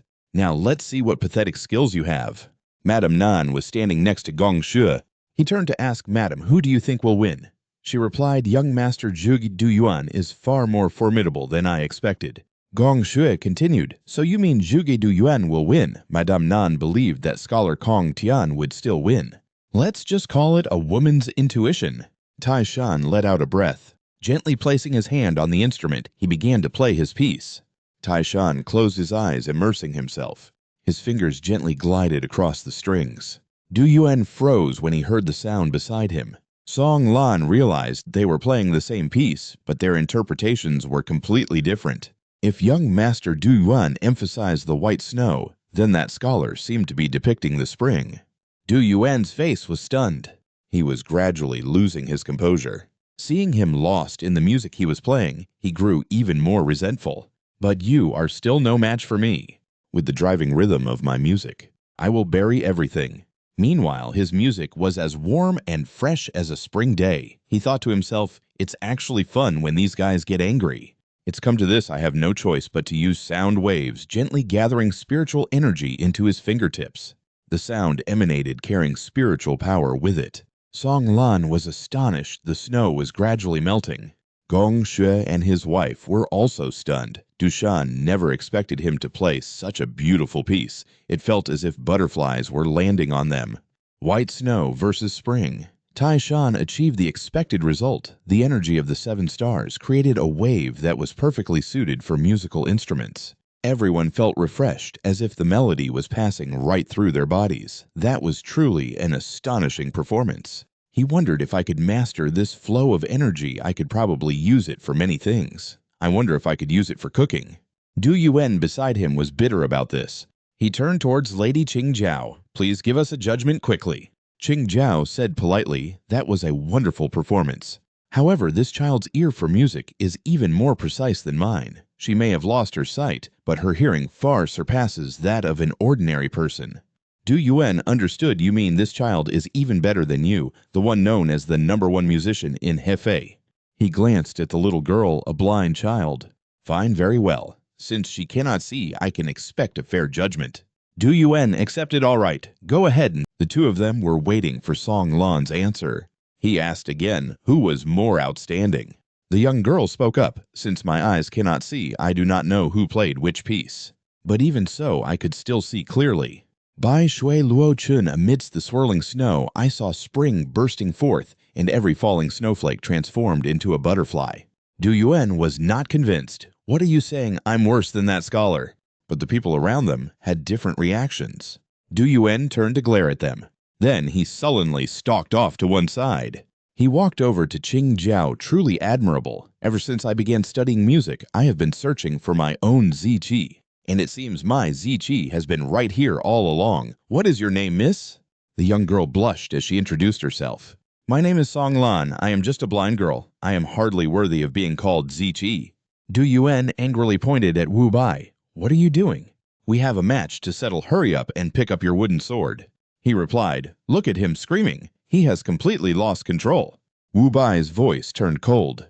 You brat, you've turned back into an impetuous colt. He moved to stand before his opponent.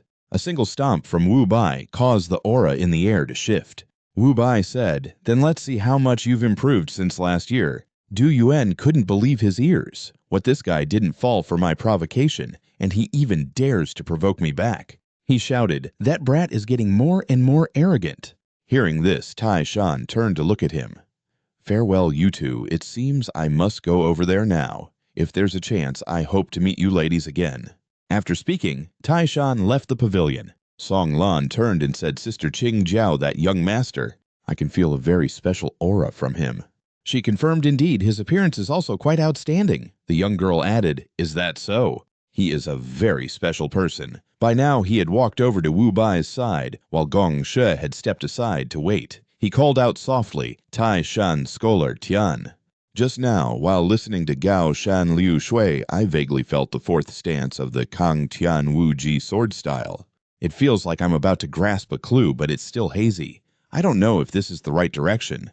He replied, The fourth stance that I comprehended is much the same. Bo Ya Duan Xuan, just as Bo Ya had his soulmate Ziqi who completely understood his music. To comprehend the fourth stance, you must become Ziqi and also understand Bo Ya. It dawned on Wu Bai, I have to become Ziqi. Du Yuan sneered Wu Bai, Are you now learning martial arts from a scholar?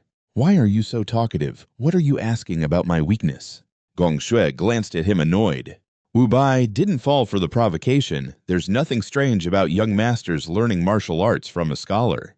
The path of martial arts does not belong to warriors alone. For someone who grew up in the Zhuge family, a place that values literature as you do, your way of thinking is truly too narrow-minded. Du Yuan never expected to be ridiculed by him, that bastard. The people behind them gossiped. They called Zhuge Du Yuan the hidden dragon of the Zhuge family, but his temperament is absolutely terrible. How can there be a hierarchy in learning? Gong Shui and Madame Nan were moved. My lady, our youngest son has finally reached the day where he uses reason and righteousness to scold Zhuge Du Yuan. Ever since Scholar Tian arrived, I feel that Wu Bai has changed so much. To us, Scholar Tian is truly more precious than 1,000 taels of gold. Meanwhile, Wu Bai was deep in thought. Become Ziqi. You want me to see Du Yuan as a friend. You want me to go and understand that bastard. Du Yuan asked warily, What are you doing?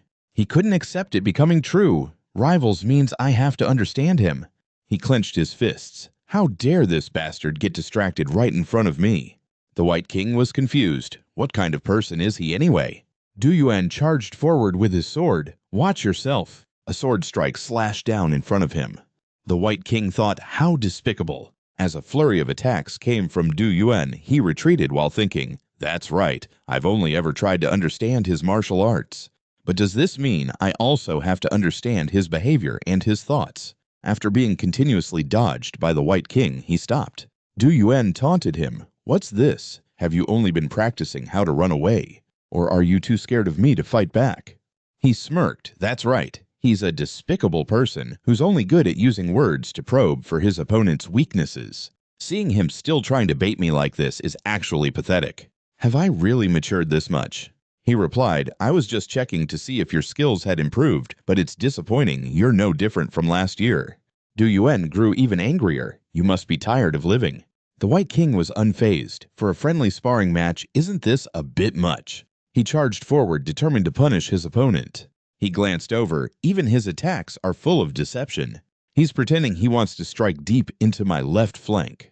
But he's using his advantage, his long whip-like arms, to change the attack. Aiming straight for my neck, the White King leaned back to dodge. He had a realization. Now that I understand your personality as well as your martial arts, all your moves are too predictable. Du Yuan was stunned and confused. What? The White King had a plan, and if I keep provoking and looking down on him, he'll try to overwhelm me by showing off his true strength. He relentlessly chased after the bastard. Let's see if you can escape my sword now. The sharp blade swung out. The White King grabbed Du Yuan's wrist. He asked, "Who said I was running?" The White King's blade was pulling his sword up. "I'm catching it." Du Yuan couldn't believe it. What a humiliation, he got a hold of my wrist. The White King declared, "This time it's my turn to attack." The wooden sword was pointed at his face. Du Yuan shouted, "Wait." He raised his hand to block it. Only then did the White King release his opponent's hand. He coolly turned and walked away. He said magnanimously, "Since this is just a friendly match, I'll stop here." Everyone there was frozen in shock. Even Dushan couldn't believe it. Gong Shui was emotional. Our youngest brother defeated Du Yuan in a match he won. He quickly turned to look at the Heavenly Scholar. Meanwhile, Wu Bai was growing more confident. The Heavenly Scholar was right. After all, it was all about perspective. Tu Yuan believed there was no way that was the guy's real strength. That bastard must be up to something. He obviously used some kind of trick, while that guy just sat there yawning. The pressure was so intense that tears started to well up. Joy welled up inside Wu Bai. I won. High mountains and flowing water, it's a concept so natural that I never even tried to understand it. But now that I understand its essence, I can see the path. The fourth form of the Changtian Wuji Jianfa is the act of understanding oneself. Is that right, Heavenly Scholar? Tai Shan sat behind them, casually waving his fan. He couldn't understand it, what was with that indifferent gaze. He couldn't help but feel crestfallen, someone like me. Am I still not good enough? Tu Yuan, watching from behind, was sure of it. There was no way he won on his own merit. If this were a real sword instead of a wooden one, I would have won. Wu Bai asked, "Why are you so angry? If you care so much about winning and losing, we can just call it a draw." He demanded to know, "Tell me how you saw through my technique. Did that scholar over there teach you?" His lip twitched. "The match is over. Why do they have so much to talk about?" Wu Bai relented. "If you really can't accept the result, I'll give you another chance tomorrow." This statement struck Tu Yuan as completely ridiculous. A chance. "Fine, good. Then I'll see for myself tomorrow. We'll see if you really know how to counter my family's martial arts." Tai Shan cut in. "You're just like a child, they say. If you give a child a hammer, everything in the world looks like a nail. And right now, young Master Juga looks exactly like that." Tu Yuan was furious. "What did you say?" He lunged toward him. Now he's just pushing things too far. Wu Bai shouted, "I won't allow it. That bastard is taking his anger out on the Heavenly Scholar. I can't let that happen." He pushed off the ground. The Heavenly Scholar still has so many secret manuals to explain to me. Wu Bai executed the fourth form of the Changtian Wuji Jianfa. He managed to block the way, landing right in front of the opponent. Tu Yuan froze. "Impossible. He's faster than me. How?" Gong Shui was even more shocked. Was that the Qing Guang Fenhai technique? He became more convinced he truly was a natural-born martial arts prodigy. Wu Bai raised the wooden sword. He swung his sword full of anger. Tu Yuan leaned away to dodge. You insolent rookie." His hand tightened on the hilt of the wooden sword. Tu Yuan threw his sword forward, sending it flying toward Tai Shan. "Catch!" He shouted anxiously. "Heavenly Scholar, watch out!" He didn't even deign to look at such a pathetic little move. Tai Shan raised his hand. "Those born with the Tianfu Shengti, if they wanted to see, they could even see. Every single drop of falling rain. You made that sword change its direction." Then Tai Bai exclaimed, "That was a close call." But the sword's trajectory put him in a difficult spot, because it was headed straight for Dushan. Is the sword flying that way? Gong Shui immediately drew his sword. He deflected the wooden sword to the side, and that wooden sword was sliced in two. Gong Shui asked, "Elder, are you all right?" Dushan replied, "I am fine." Even now, Gong Shui's hand was still trembling slightly. He could see the sword was carrying a vortex. It was hidden by the Tian Shui Shi's sleeve, so it looked like he simply dodged it.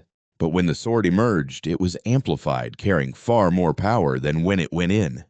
The Chang Tian Wu Ji sword technique, fifth form Qing Long Sheng Tian. The Tian Shui Shi, he didn't just explain the verbal formula. Did he actually perform the sword technique? Knowing the theory and applying it are two completely different things. No, it's impossible. It must have been a coincidence. Even if he is the Tian Shui Shi, he can't possibly be such an unparalleled genius. Dushan felt ashamed. Zhuge Duyuan, you fool. You can't even accept the result, and now you want to further disgrace the Zhuge family's name. Did I teach you to act so shamefully? To learn how to win, you must first learn how to lose. You foolish brat! Duyuan trembled at the scolding. He collapsed to his knees. Wu Bai, on the other hand, was in shock. I managed to perform Qing Guang Fen Hai on my very first try. As expected, I really am an unparalleled genius. How interesting. As evening fell, Du Shan's group had to leave. Family head Nan Gong, an urgent matter has come up in my clan. I'm afraid we must take our leave immediately. He was surprised, leaving now. The matter with the escort agency's goods is still unresolved. He replied, please handle it as you see fit, family head. I leave the decision entirely up to you. Gong Xue double-checked. The loss to the Zhuge family will be significant. Are you certain about this? He shook his head slightly. I just hope that today's matter can be resolved smoothly. He agreed. Regarding today's events, please don't worry. No unpleasant rumors will get out. Dushan followed up, really. Gong Xue took out a register. Of course, absolutely. You just need to affix your seal here before you leave. He took it. The family head has already thought of everything. I truly envy you, family head. Young Master Nangong Wu Bai used to constantly clash with Du Yuan, but now he has matured so much, it's hard to recognize him. Gong Xue said humbly, I suppose he's gained some enlightenment from studying with the Tian Xue Shu recently. His gaze shifted slightly. Du Shan's attention was drawn to him. Do you mean the scholar who was just playing music? Meanwhile, Wu Bai was proudly boasting, did you see that? My Qing Guang Fen Hai. Du Shan frowned and asked, you just called him Tian Xue Shi, so is that scholar the phantom scholar of the Wulin Alliance? Gong Xue remained silent at this question. Night fell, and at a house at the foot of the mountain, two people were approaching. They opened the door and went inside. Su Bin and Hua Ying frowned as they looked inside. A torch was lit. Inside is a vast cave where a person is encased in a block of ice with drops of water trickling down from it. She asked coldly, what's happening? Don't tell me the ice crystal is melting right now. Outside, heavy snow covered the entire area in white. Inside the cave, the warm light of a torch flickered. Su Bin stared in shock as she approached the block of ice and touched it. How can this be? The only ones with enough energy to melt the ice crystal are the palace master and me. Hua Ying asked worriedly, if the Bing He Sheng Ti truly awakens, can we take back the Bing Gong that was lost during that elder's rebellion? Su Bin turned sharply and replied, of course. The Bing He Sheng Ti possesses power far beyond what you know San Hufa. Elsewhere, as Gong Xue sighed at Tu Shan's question, Tu Shan approached Tai Shan to strike up a conversation. Did you say your title is Tian Xue Shi? He clasped his hands in greeting. That's right, Elder Zhuge. He brazenly tried to poach him right in the Nangong residence. A scholar of your caliber shouldn't waste his talents in a martial family like this. Why don't you come to our Zhuge family and put your academic talents to full use? The young man refused. I appreciate your kind offer, senior, but I still have things to do here. Tu Shan tried to persuade him. Come on, don't be like that. Come to my clan and help me deal with that blockhead. We will pay you more than anywhere else. You see, the Zhuge family truly knows how to treat a scholar. Gong Xue reminded him, I'm afraid that will be difficult, Elder Zhuge. The Tian Xue Shi still has many things to do for the Nangong family. Tu Shan remained stubborn. You should at least give us a chance. Let the Tian Xue Shi answer. What do you say? He was like a hot potato with everyone fighting over him. Tai Shan reasoned, there's a saying, those who want to succeed will find a way, while those who don't truly want to will always find an excuse. Tu Shan understood his meaning. An interesting answer. I've heard you loud and clear in that case. We'll take our leave. He shouted Zhuge family assembly. It's over. Let's withdraw. Tu Shan flicked his sleeve and left. On both sides, members of the Zhuge family were lined up, slowly retreating. From behind, Gong Xue commented, those who know nothing about the Tian Xue Shi are just being greedy. Thank you so much for today, Tian Xue Shi. It's all thanks to you that our youngest master can now live like a normal person. Tai Shan said modestly, the young master is like steel. He must be forged with praise to become strong. I only offered a few words of encouragement. Gong Xue replied, I will remember that. Elsewhere, Qing Jiao and the others were walking down the street. Across from them were two people wearing cloaks that concealed them. Song Lan turned to watch them as they passed. Qing Jiao teased, "What is the Tian Shui Shi's performance still lingering in your mind?" The young girl admitted, "Yes, big sister. Even at Tian Lega, I've heard countless melodies, but I've never heard anything like that scholar's music." She agreed, "That's right. Even I can't escape its lingering effects. It must be even more intense for you since you're so sensitive to sound." A powerful wave of energy surged past. Song Lan quickly sensed it. The little girl asked Big Sister, "Did some martial artists just walk by?" She replied, "I think they were female martial artists."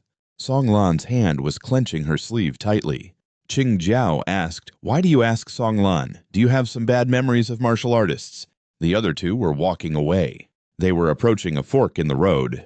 The elder of the Bi Hai Bing Gong Yi Li asked, "Is this the young palace master's hiding place?" "Yes, elder." The third protector Hua Ying was posing as the manager. Her identity has been exposed. To think the third protector of the Bei Hai Bing Gong would stoop to being a manager. What a disgrace.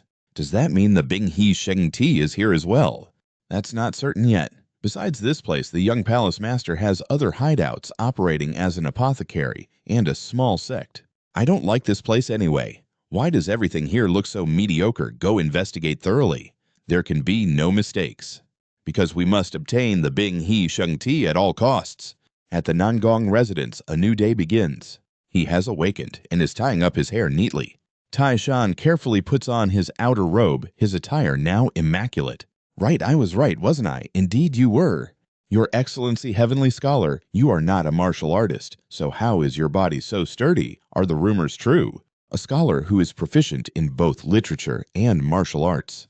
A secret weapon cultivated by the Wu Lin Meng. A secret weapon? What are you talking about? I was just born with a strong body. That sounds even more suspicious, Heavenly Scholar. Exactly, a classic lie. He observed NB chatting with the young master like this, figuring she had become quite comfortable with young master Nangong Wu Bai. He frowned and turned to look at the girl laughing beside him. "That's right, I heard a rumor yesterday too. The one who defeated the prodigy from the Zhuge clan's Wu Zhang Long, the divine dragon of the Nangong clan Nangong Wu Bai. So you've heard about that too, Heavenly Scholar. What you heard wasn't wrong. Anyway, I have an appointment with the clan head, so I must be going." Leaving the master and his servant behind, Wu Bai suddenly remembered something. "Heavenly Scholar, wait. So you understand what I mean, don't you? This is the first time my mother has asked a favor of me, which is why I'm telling you this. But personally, I wouldn't recommend you choose my older sister. Her temperament is very difficult." Tai Shan smirked at those words. "So you're saying the madam is considering a marriage between your sister and me?" "That's right. So if my father asks you about marriage, just say you have no intention of it whatsoever." He was waiting for Tai Shan's answer. "Well, to be honest, it would be strange to have the Heavenly Scholar as my brother-in-law." He glanced at the other man at his feigned innocence. "I just want you to remain as my teacher when. Just like you are now." Tai Shan walked behind him.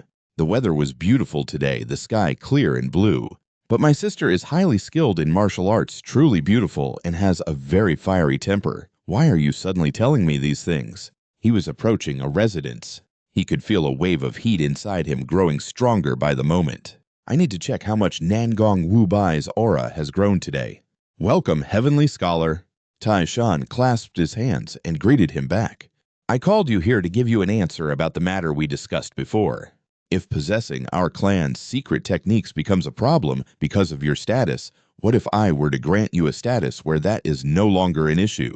For example, becoming a member of the Nangong family." He was shocked. A member of the Nangong family. It surely couldn't mean as actual family, could it? "Is this the marriage matter that Nangong Wu Bai mentioned?" He placed the object on the table. "From now on, Scholar Tian will no longer be just an ordinary scholar." Tai Shan's jaw dropped when he saw the object. It was the personal guard token of the family head, an item bestowed only upon those who have earned his absolute trust. He stammered, "Family head, what is this?" "I'm also asking, what do you think of my proposal? With this token, neither the Council of Elders nor the Assembly will be able to find fault with you." The room fell into silence. After a moment, Tai Shan spoke. "Family head, this grace is more than I can possibly bear." He mentioned, "Scholar Tian, you have witnessed our clan's secret techniques with your own eyes, and that alone is a crime punishable by death. But you are someone who will be of great help to our Nangong family in the future, so we cannot simply let you die, can we?" He could not argue with this reasoning. He continued, "With this token, you can enjoy all the privileges of a member of the Nangong family, use the Nangong branches and secret posts spread throughout the martial world, and if you wish, you can even command our warriors." Tai Shan expressed his concern. "I am deeply grateful, but I do not know if I am worthy of such an honor." "Gong, he has already made arrangements, and I also need a reason to present to the Council of Elders. Moreover, we will bring your mother here, so that you may be reunited with her soon. As for your mother's illness, I promise to use the full resources of the Nangong family to treat her." Tai Shan immediately clasped his hands in respect. He said respectfully, "My deepest thanks." Their discussion concluded, and Tai Shan left the study. He thought to himself, "Mother is coming soon. I must quickly find information on the necessary medicinal herbs. That's right. It's been so long since I've seen her face. I want to see my mother soon." Wu Bai had been waiting outside for Tai Shan for a long time. He delivered the news scholar Tian. "We have a huge problem. I've realized that people have started calling me Shen Long recently, and the rumor is going to spread across the entire continent, and soon everyone will be calling me Shen Long. Everyone is cheering for Big Brother Shen Long." He continued, "But I don't like pretending to be a good guy." Wu Bai thumped his chest. "Am I supposed to become some kind of scoundrel instead? Or is it my destiny to become the Shen Long of our clan? Please, Scholar Tian, guide me." This whole rant left Tai Shan speechless. He reminded him, "Listen closely, the scoundrel is you, the young master, and Shen Long is also you, the young master. An ordinary person would find it difficult to be even one of those two. But for young master Nangong Wu Bai, the greatest scoundrel in the world, you can definitely be both. Just become the scoundrel Shen Long. He was enlightened, I get it now."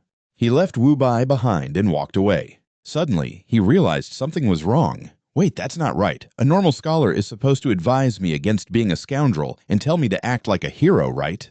Tai Shan replied, "There is nothing better than being able to be a scoundrel when the situation calls for it. You know as well as I do that many things in this world can't be solved by a hero alone. All that matters is that you're heading in the right direction." Those words left Wu Bai stunned. He wondered, could it be that same mindset that allowed him to charge straight at the elders of the Wulin Meng? Wu Bai hurried after him. "Scholar Tian, before you go, could you please check my pulse? I'm on my way to see Lady Zong Subin, and I just have this feeling that there's definitely something wrong with my body." Tai Shan advised, "Just tell her you want to see her like you always do. Why do you have to be so roundabout?" Wu Bai explained, "Lady Zong Subin has a very intimidating aura. It's good that you are helping. I wanted to see how much the young master's chi has grown." Tai Shan places his hand on the other's wrist. "Now let me take a look." He channels his spiritual energy into the man's wrist. A stream of green spiritual energy flows in. Tai Shan is shocked the Qi Xing's aura has become incredibly dense. "Just a little more, and I can absorb it. In truth, absorbing the Qi Xing's aura isn't just about extending my life. When the Fu Xing Zhi Qi 1 absorbed from Su Min manifested as an energy field, I was completely sure. The Qi Xing's aura, when fused with the Tian Wu Sheng Ti, will manifest new abilities. If Nangong Wu Bai's aura flows into me, it will transform into a new ability." Wu Bai asks curiously, "So what exactly is wrong with me? Should I try to slow my heart rate?" Night falls, and a few people arrive at the house at the foot of the mountain. The door is thrown wide open. Su Bin shouts at the guard who did this. Is the Bing He Sheng Ti still safe? She and a few others enter the cave. Su Bin is shocked, unable to believe her eyes. The block of ice before them is empty. She exclaims, "The Bing He Sheng Ti has disappeared. How could this have happened?" "San Hufa, have you ever heard of the Bing He Sheng Ti awakening on its own?" Hua Ying reports, "In all of our palace's records, there has never been a single line about the Bing He Sheng Ti awakening by itself. Su Bin orders search the entire surrounding area for me." Suddenly, a noise is heard. Hua Ying steps in front of her. "Who's there?" Two people are stepping out from that spot. Yi Li speaks up. "So this is where you hid it, young palace master." Su Bin is shocked that she was followed, Elder Yu. "What are you doing here, Elder? Have you finally come to kill me just as you killed the palace master?" He replies, "It was a necessary choice, young palace master. You know that as well." The Bei Hai Bing Gong has always been managed jointly by the Palace Master and the Elders. But the Palace Master foolishly wanted to eliminate the Elders faction, so we were merely responding. Su Bin retorts, wasn't it because your Elders faction brought this disaster upon yourselves, and has the Bei Hai Bing Gong improved at all because of it? The two factions are now at a standstill. Yi Li demands hand over the Bing He Sheng Ti. The Bing He Sheng Ti belongs to the Bei Hai Bing Gong, not to you alone, young Palace Master. She retorts, why are you planning to offer the Bing He Sheng Ti to the Shui Jiao as well? He stands there silently, not answering right away. Yi Li criticizes the Shui Jiao is the force that will be our stepping stone into the martial world. You don't need to view it so negatively. Besides, you don't have much longer to live, do you, young Palace Master? Have you found the Gai Ming Ri Duan Mai to extend your life yet? How much longer must we live with the burden of this fate? After speaking, Yi Li watches their reaction and proclaims, we must enter the martial world and break this fate. We must make the Bei Hai Bing Gong a great pillar of the martial arts world. Su Bin refuses never. The Bei Hai Bing Gong is only valuable as long as it remains in the Bei Hai. He declares, your way of thinking is even more archaic than the previous Palace Masters. For our disciples, for our Bei Hai Bing Gong, even if it means killing you. Young Palace Master, we will enter the martial world.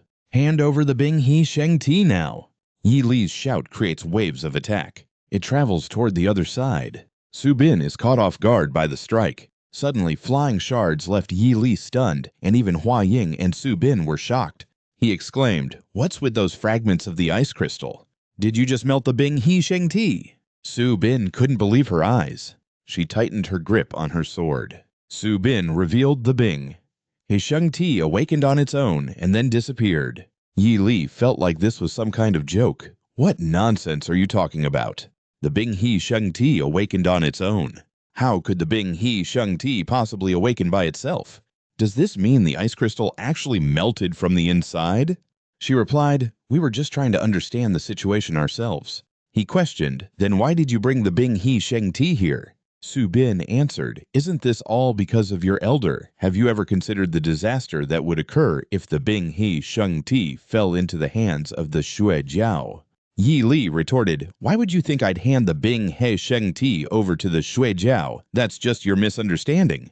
Right now we must find the Bing He Sheng Ti as quickly as possible. All of you search the entire mountain stronghold and find the Bing He Sheng Ti. Yi Li's men acknowledged the order and left. Yes, sir. Su Bin also gave an order. San Hufa, we must mobilize all available personnel to join the search. We can't be slower than Elder Do, we have to find it first. While they were in a tense situation, Tai Shan was having dinner. He ordered a bowl of noodles. Sitting in the shop, Tai Shan picked up his bowl of noodles. As he enjoyed his meal, he thought the broth was lighter, but the rich flavor was more appetizing, making this dish absolutely delicious. The person next to him reported, ever since we added the astragalus root that Scholar Tian mentioned, our customers have doubled. It's all thanks to you, Scholar Tian. He replied, you flatter me well, then I'll be sure to enjoy my meal. But Tai Shan realized his bowl of noodles had vanished into thin air. Where did my noodles go? His gaze was drawn to a suspicious figure hiding behind a pillar. Yao Shui was the culprit, eating the noodles with her bare hands. Tai Shan frowned, who is that child? Meanwhile, Wu Bai was knocking on a door. Where did she go? As for him, he was staring at the little girl who was eating as if she was starving. Tai Shan was suspicious. What's going on? Who is that little miss? Someone came in and called out, hey, little miss. Yao Shui turned to look curious. He pointed down at his table, signaling for 2 bowls of noodles. Another steaming hot bowl of noodles was brought over. The little girl next to him picked up the entire large bowl. Then she drank all of the broth until it was empty. Tai Shan was frozen stunned by Yao Shui's appetite. The little girl then asked, by the way, big brother, what's your name? He answered, me Tian Tai Shan. Yao Shui praised him. Tian Tai Shan, that name really suits a handsome big brother like you. It seems there's astragalus root and goji berries in the noodles. The faint fragrance is quite pleasant. He thought to himself, this kid figured out the secret ingredients instantly. She doesn't look like someone who grew up on the streets. Could she be the daughter of a chef? He asked, what's your name? The little girl looked dazed. My name, I don't remember. Tai Shan asked again. "What about your home?" With the same vague attitude, she replied, "I don't remember my home either." Tai Shan vaguely understood something. He gently patted the little girl's head. "I see." Yao Shui grew angry, her killing intent flaring. The little girl shouted, "You can't just casually pat a woman's head like that. Someone once told me that."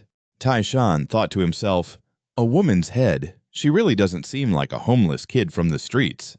Yao Shui shared, "I don't remember anything about myself, but it feels like I remember other things." Suddenly, the girl seemed to remember something. Yao Shui blurted out, "I don't know." "Thanks for the meal, big brother. I'm leaving now." Tai Shan was left completely bewildered. What she just up and left after saying that? He asked with concern, "Do you have a place to stay?" The little girl replied, "Yes, a moment ago an uncle told me that if I didn't have a place to sleep, I should go find him.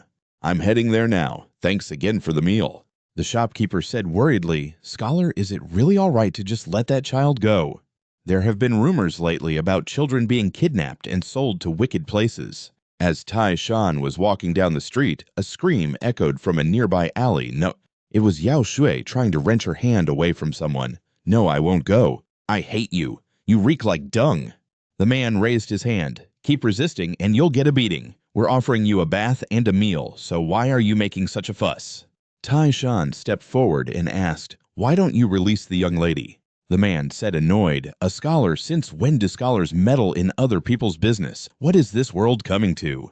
He played along saying, "That's right, daring to kidnap someone in broad daylight. What is this world coming to?" The man pulled the girl back. "Kidnap? We just wanted to give an orphan a home and a meal." Tai Shan continued to approach at a calm pace. He stated coldly, "What orphan? That child is my little sister." The man clearly didn't believe him. "Little sister, don't you lie to us." Yao Shui sobbed, "Big brother." The kidnapper ordered his cronies, "Do you take us for fools? Beat him until he pisses his pants." The bald man rushed forward. "Yes, boss." Tai Shan leaned aside, dodging the thrust. He took down his opponent without breaking a sweat. The leader ordered, "What this guy knows a few moves. Everyone attack him at once." Another man stepped out shouting, "What's all the racket? I told you beggars not to show your faces on North Street. Haven't you learned your lesson?" Tu Shi recognized him. "Ha, scholar, what are you doing here?" Tai Shan replied, "Tu Shi, I'm just dealing with these scumbags. They were trying to kidnap my little sister, which led to this dispute." Hearing this, he flew into a rage. They dare kidnap the scholar's little sister. I've already taught these damn beggars a lesson a few times for causing trouble on North Street. And now they dare to kidnap someone, and on my turf, North Street's Tu Shi, no less. "Hey, what are you standing around for? Crush, both of them for me. I'll give you a taste of how cruel North Street can be." Tu Shi and his men charged forward. After everything was settled, he was left alone with Yao Shui. Tai Shan had a headache. "This girl is a real problem. I have no idea where to take her. She's so young and dressed in coarse hemp, yet her beauty is hard to conceal. Letting her wander the streets alone would definitely be dangerous." He walked over to the little girl. Tai Shan crouched down to Yao Shui's eye level. He asked, "Do you want to stay with me until your memory comes back?" The little girl smiled and agreed, "Okay, because you don't stink like poop, big brother." Tai Shan understood right. That's important. He slowly stood up. "All right then. From now on, I am your older cousin, and you are my younger cousin, Tian Yao Shui." The little girl was surprised to be given the name Tian Yao Shui. Her eyes curved like crescent moons. "It's a beautiful name, I like it. Big brother, can I hold your hand?" Tai Shan gently agreed, "Of course." He took Yao Shui's hand, and then he discovered her hand had no warmth at all. The cold energy was too strong. "I must give her some medicine to improve her circulation." Yao Shui felt holding hands like this makes you feel like a real big brother. Your hand is so warm. He said nostalgically, "Yes, you are also very similar to a little sister of mine. You have to tell others the same thing. Understand?" Tai Shan patted her head again, making the little girl pout. Seeing Yao Shui bristle angrily like a fierce puppy, he pulled his hand back. "Sorry." Su Bin and Hua Ying were watching from behind.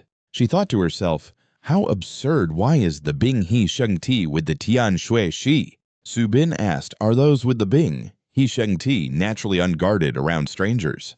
Hua Ying replied, "The Bing He Sheng Ti usually only retains childhood memories, so she most likely followed him because he treated her kindly. I will wait for an opportunity and take her back." Su Bin protested, "You can't third protector. Right now, following the Mo Jiao, even the Shui Jiao is flocking to Hefei to find the Bing, He Sheng Ti. For now, the Nangong Shi Jia is the safest place in Hefei, so Tai Shan brought the little girl to the Nangong Fu." Hua Ying had to ask again, "Are you sure you don't need to bring the Bing He Sheng Ti with you?" Su Bin affirmed, "I've thought about it many times, but there is no place in Hefei safer than this." Having the Bing He Sheng Ti enter the Nangong Shi Jia at this time is actually beneficial for us. It's not just Elder Du looking for the Bing, He Sheng Ti, the Mo Jiao, and Shui Jiao are also targeting her. Hefei is about to become a huge vortex.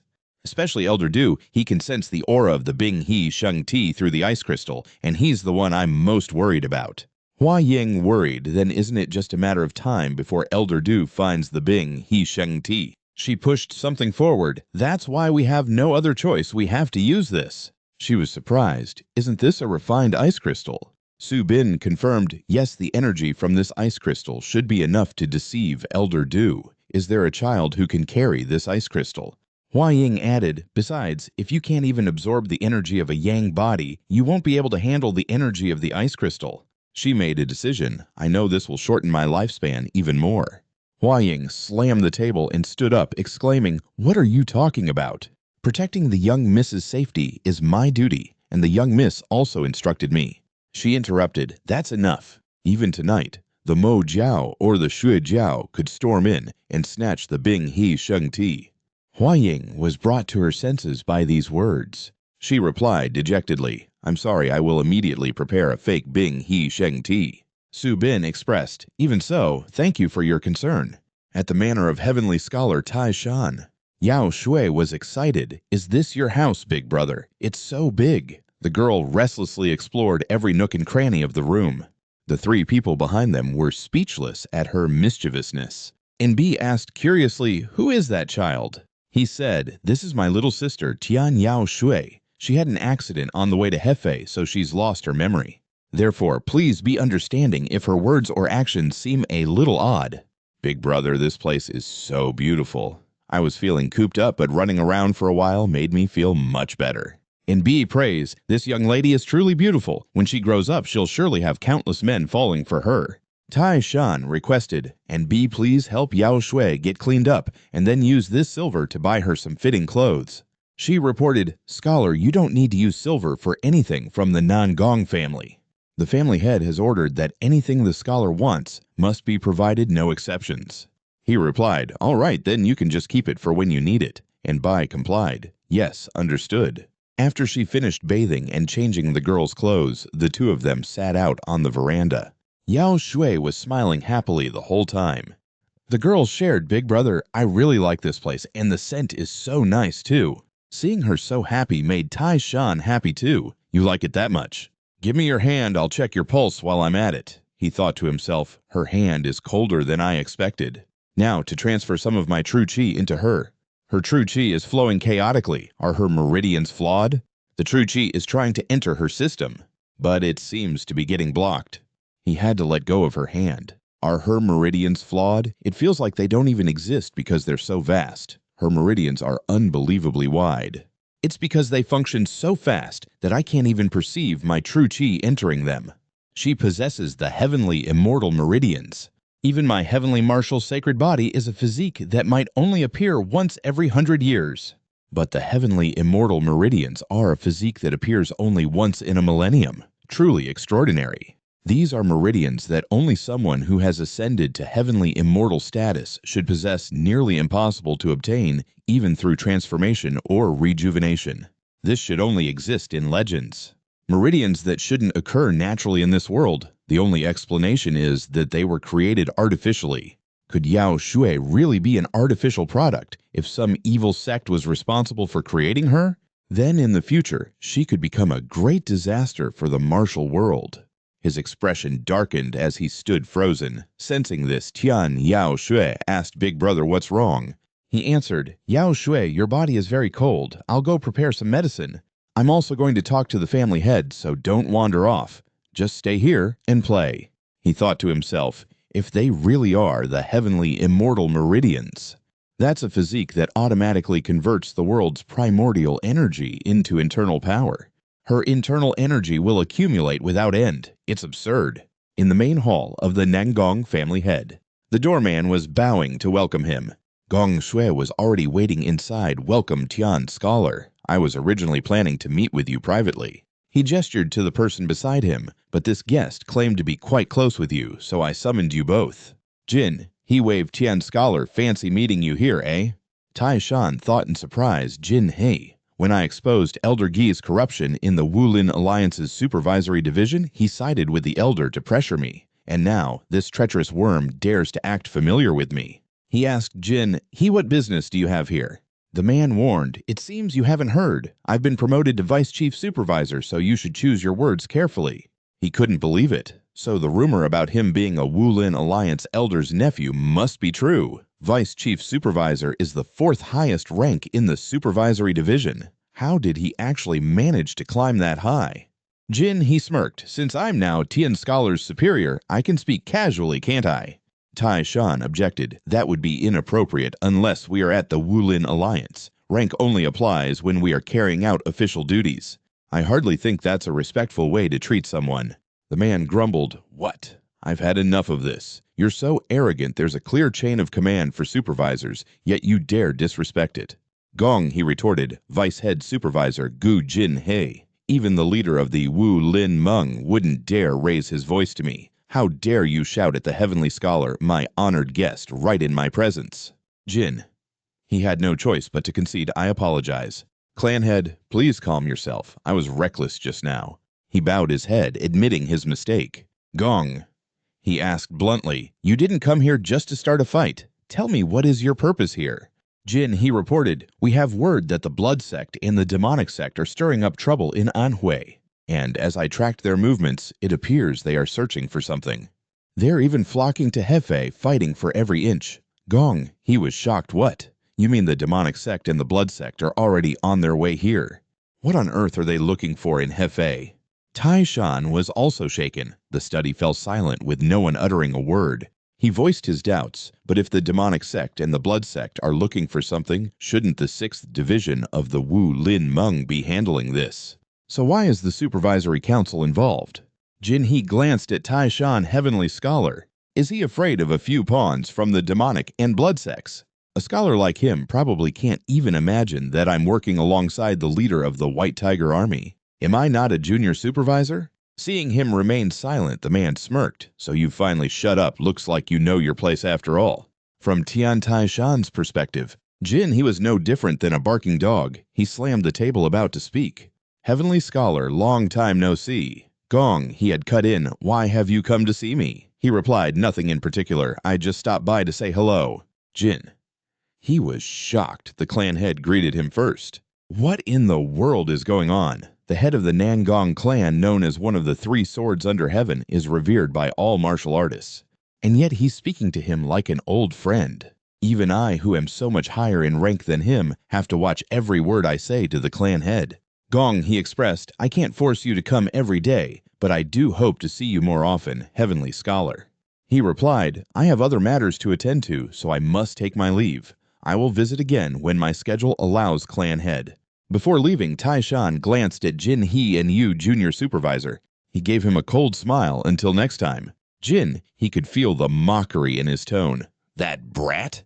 Tai Shan left annoyed. Because of that rat, I couldn't discuss everything with the clan head. But the Blood Sect and Demonic Sect are making big moves for something valuable, if it really is a precious treasure. The one who possesses the heavenly god Meridian. So that's what this is all about. I should keep it hidden and not let anyone find out. As soon as he returned to the courtyard, he could hear Wu Bai and Yao Shui arguing loudly. They were going back and forth. You were the one who started it. How dare you speak so rudely? Wu Bai pointed right at the girl. Even if you are the Heavenly Scholar's cousin, is it right for you to be so rude? Yao Shui shot back. And why not? If you want me to be polite, you have to be polite first. As Tai Shan stepped into the courtyard, he saw the young man yelling, This little brat is vicious. How could the Heavenly Scholar have a sister like you? Heavenly Scholar, is this brat really related to you? She's so disrespectful. He was being pummeled by Yao She, who had climbed on top of him. He spoke up for her. Young master, Tian Yao Shui is a good kid at heart, but she has lost her memory, so please be understanding. Tian Yao Shui apologized to the young master right now. He is someone who has been very kind to your brother. The girl looked unconvinced. Really? Him? Yao Shui bowed her head in apology. I'm young and foolish, so I didn't realize you were such an important person. Wu Bai replied, right, a child wouldn't understand the ways of adults. Yao Shui headbutted him right in the stomach. Did you really think I'd say that? I heard everything. It's all your fault my brother got hurt. Who do you think you're kidding? Wu Bai was shocked. Wait, how is this kid so strong? NB brought in tea. Young master, I brought you tea and snacks.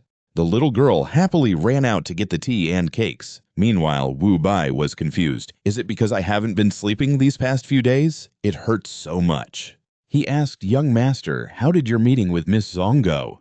He said sullenly, don't even mention it. Miss Zong wasn't there, and Bai Cao Tang was completely empty. But the strange thing is, all those medical attendants were gone too, as if the clinic had been abandoned.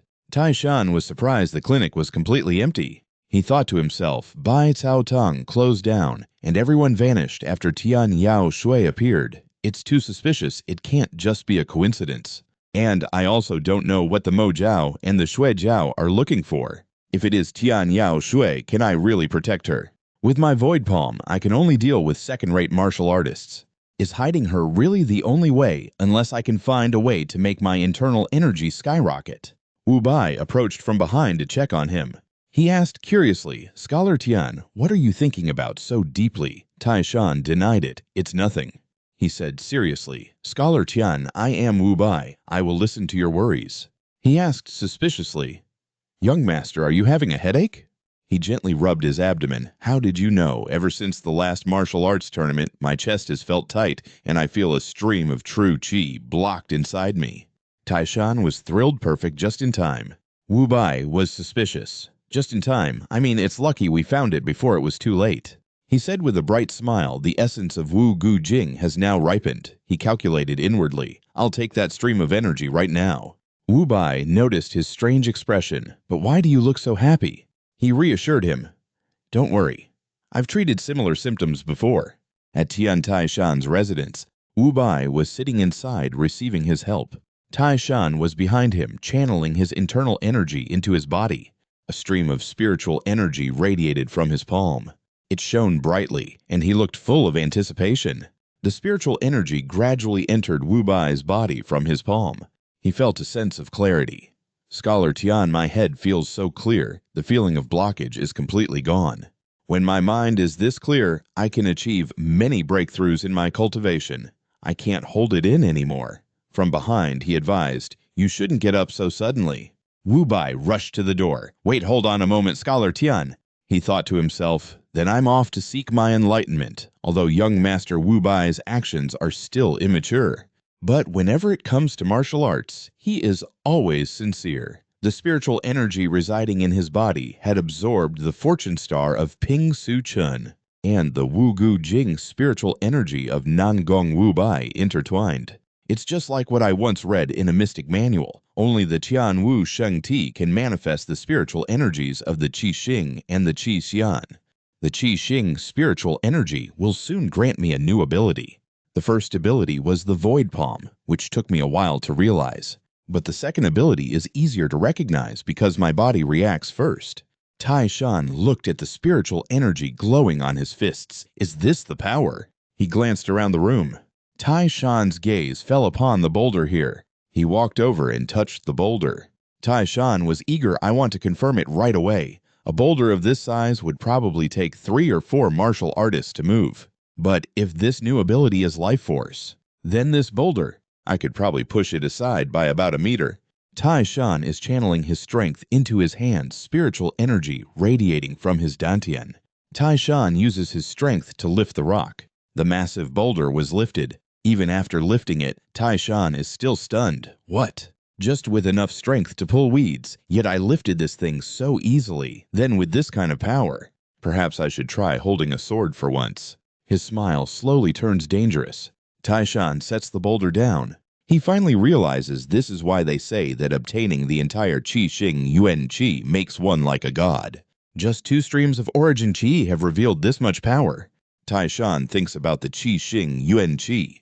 He touches the boulder. Tai Shan's expression turns serious. That is a power that can only be unleashed by someone with the Tian Wu Sheng Ti. Doesn't that mean I'm the only being who can wield the Qi Xing? Tai Shan decides to practice swinging his arm lightly, and yet a stream of qi is already swirling around it. The sword in his hand is now fully charged with spiritual energy. The true qi inside Tai Shan is developing. I only accelerated the rotation of the origin qi, yet both my power and speed skyrocketed at the same time. He is now outside his eyes, showing satisfaction as he looks at the sword. Tai Shan thinks to himself it's very difficult for a heavy sword to be fast. Normally a fast sword cannot have weight, for both to coexist was considered a fantasy. But the more I accelerate the rotation of the origin key, the more my power and speed are amplified. Every single one of his strikes is incredibly powerful. Tai Shan has a plan. What if I incorporate both into the Kong Tian Wu Ji Jian Fa? His movements are graceful and agile. After performing a series of techniques, Tai Shan stops. Because he can feel his true qi forming into a dragon, Tai Shan vaguely guesses is that the Qing Long. Although it's faint, it is definitely the Qing Long. The descriptions in those chants were not an exaggeration after all. He looks up at the Qing Long. Tai Shan's jaw drops in disbelief. Because Yao Shui is practicing her swordplay with a wooden stick. It's just that no one has ever been able to fuse power and speed at the same time. A forest of flowers seems to appear before his eyes. Tai Shan glances at the petals fluttering down. He discovers that Yao Shui is mimicking the Qing Long. Tai Shan's eyes do not leave the little girl as true qi naturally gathers around her. Is that her innate power? Yao Shui enthusiastically swings the wooden stick in her hand, and yet she can create a line of sword intent each strike both powerful and gentle. Tai Shan is even more shocked. Is this the power of the Tianxian Shen Mai? The little girl waves and calls out, "Big brother, I move the energy to the left over here." When I move it to the right, something shoots out from my arm. The stick in the little girl's hand flies out. Tai Shan stood there stunned. The little girl stared blankly at the staff in her hands. Yao Kui came to a conclusion. It must be the left side then. Seeing her continue to swing the staff, he had to stop her. "Stop, Tian Yao Shui, put the staff down now." Tai Shan walked up to the little girl. He thought to himself, I was born with the Tian Wu Sheng Ti and possess extraordinary abilities.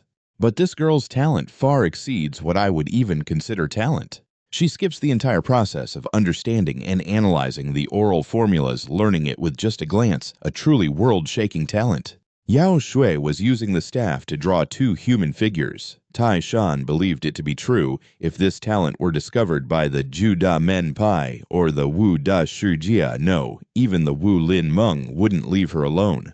Especially if the Jie Jiao or the Shui Jiao discovered Tian Yao Shui's existence, they would definitely force all kinds of evil arts and demonic techniques into her body. Once all those martial arts are perfected, the most terrifying absolute tyrant imaginable, a being the world wouldn't dare to imagine, would be born.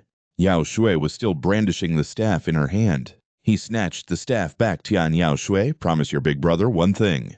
Never play with the staff where other people can see you. Only do it when I say it's okay." He knew well that if anyone noticed her talent, it would be a disaster. Tai Shan asked, "Can you do that?" Yao Shui said sadly, "But playing with the staff is fun." He made a deal. "In return, I'll buy you noodles every day. How about that?" The girl cheered up. "Noodles every day." Yao Shui nodded eagerly. "Yes, okay." He smiled and asked, "Then shall we go inside and practice with the staff together?" The little girl replied happily, "Play with the staff with Big Brother. That's great, Big Brother." Tai Shan thought to himself, Tian Yao Shui's superhuman ability has piqued my curiosity as a scholar. Tian Yao Shui could make plum blossoms bloom. I taught her the 5 stances of the Manhwa Jian Fa that I learned from the archives of the Wu Lin Meng. And Tian Yao Shui made the scent of plum blossoms fill the room. Creating the plum blossom scent is a realm only masters at the elder level of the Hua Shan Pai can reach. Yet she did it as if it were nothing. Tai Shan was stunned. "This is absurd." The little girl sniffed the air. "It smells so good. Is this a dance that creates sense? Big brother, is there more?" He was shocked. "A dance that creates sense? Where on earth did you come from?" Yao Shui scratched her head. "Me. Where was I? The first thing I remember is opening my eyes in a cave.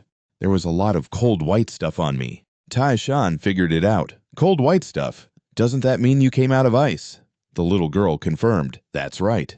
He felt something was wrong. Wait a minute, how can a person come out of ice? Suddenly, Tai Shan speculated, is Tian Yao Shui the Bing, he Sheng Ti of the Bi Hai Bing Gong?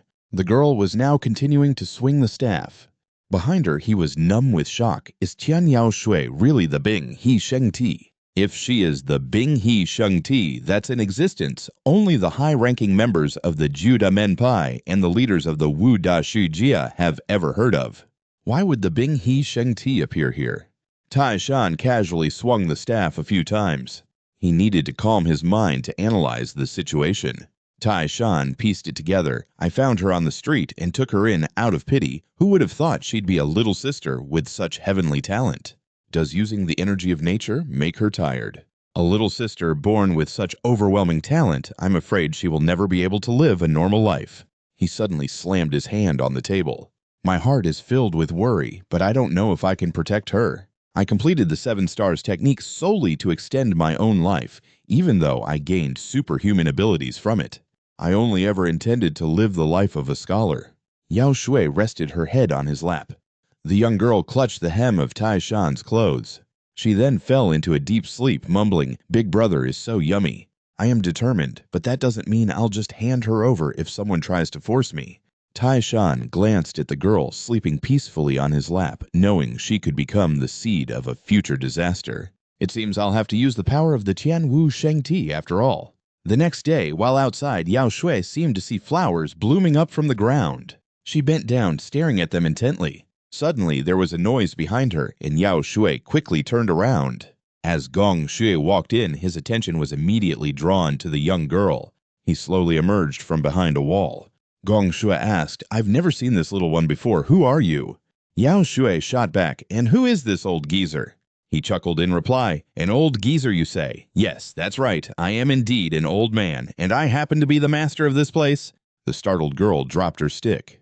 "The master of the house. Does that mean you're here to collect rent from my brother?" He asked curiously, "And who might this brother be?" Yao Shui replied, "Tian Tai Shan." Gong Shui was surprised. Scholar Tian's sister, but I've never heard he had such a young sister. "Tell me, pretty little one, what is your name?"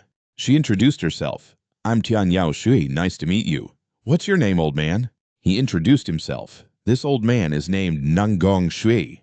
The girl was stunned. "What Nangong Shui? I heard at the market that the Nangong family is the strongest clan in the entire martial world. Does that mean you're the strongest one there is, old man?"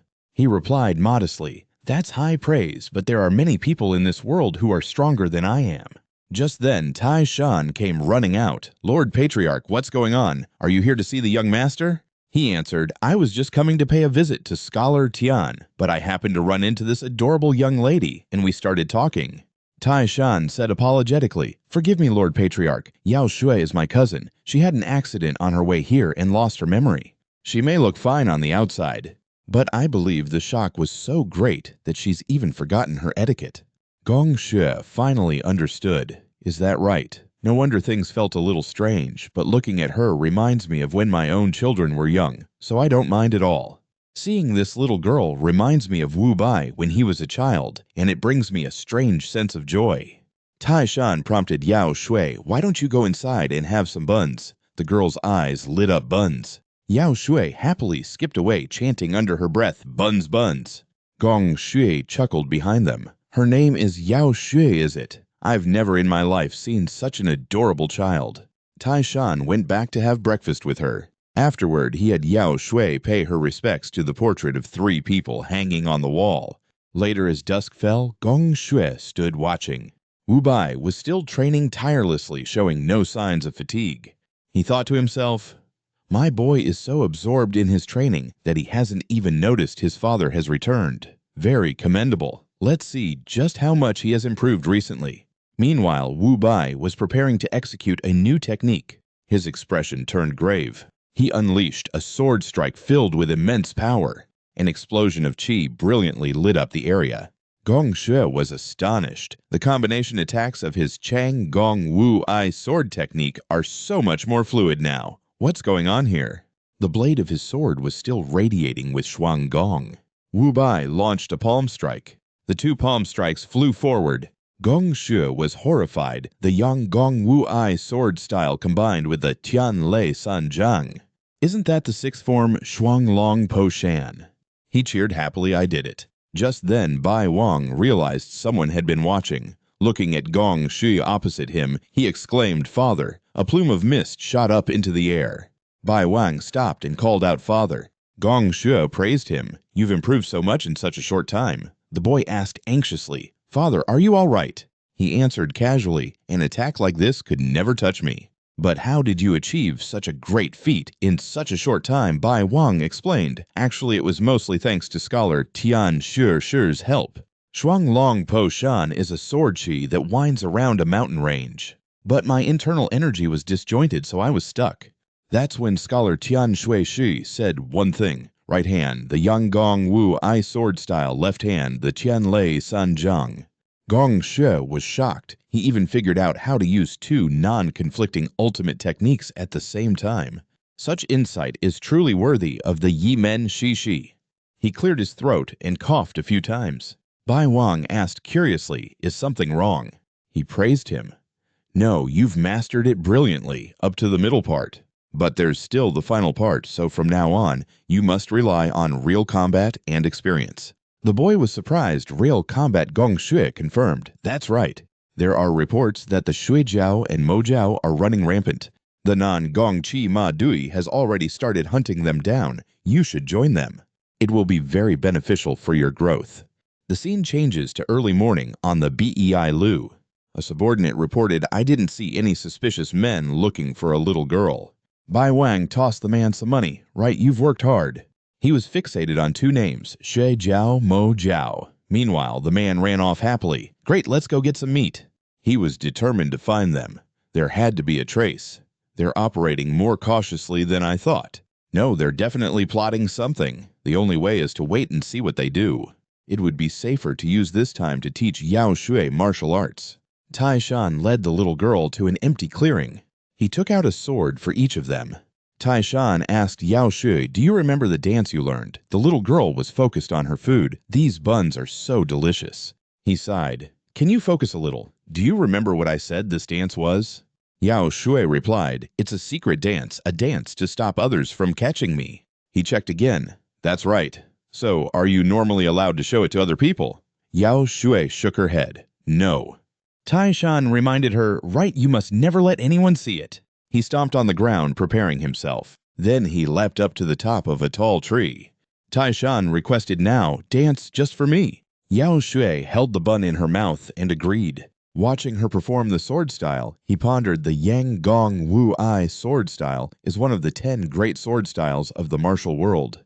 Yet a little girl with amnesia and a poor scholar have perfectly mastered that ultimate move. Yao Shu possesses a natural chi, quickly reaching a realm far beyond martial artists who have trained for decades.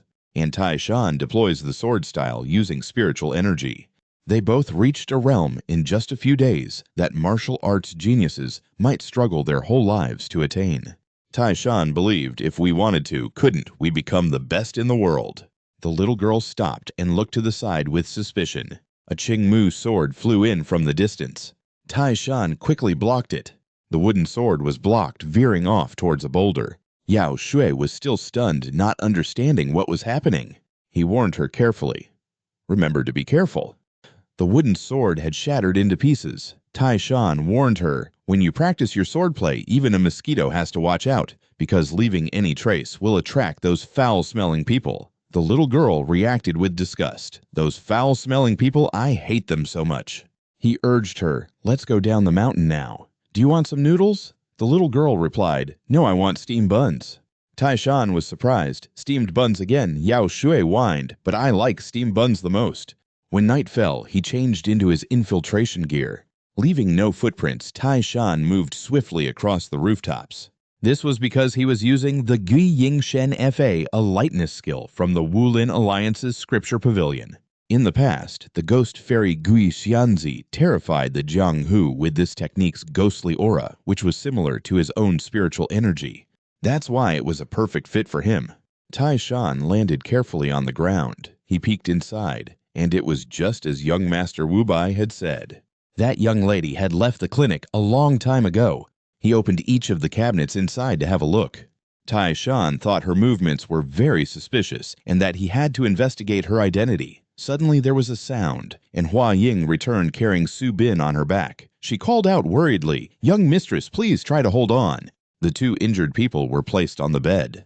Hua Ying exclaimed, "I didn't expect the blood cult to act so quickly." Su Bin glanced at the person beside her. "Third protector, how is she?" She reported she fainted from exhaustion.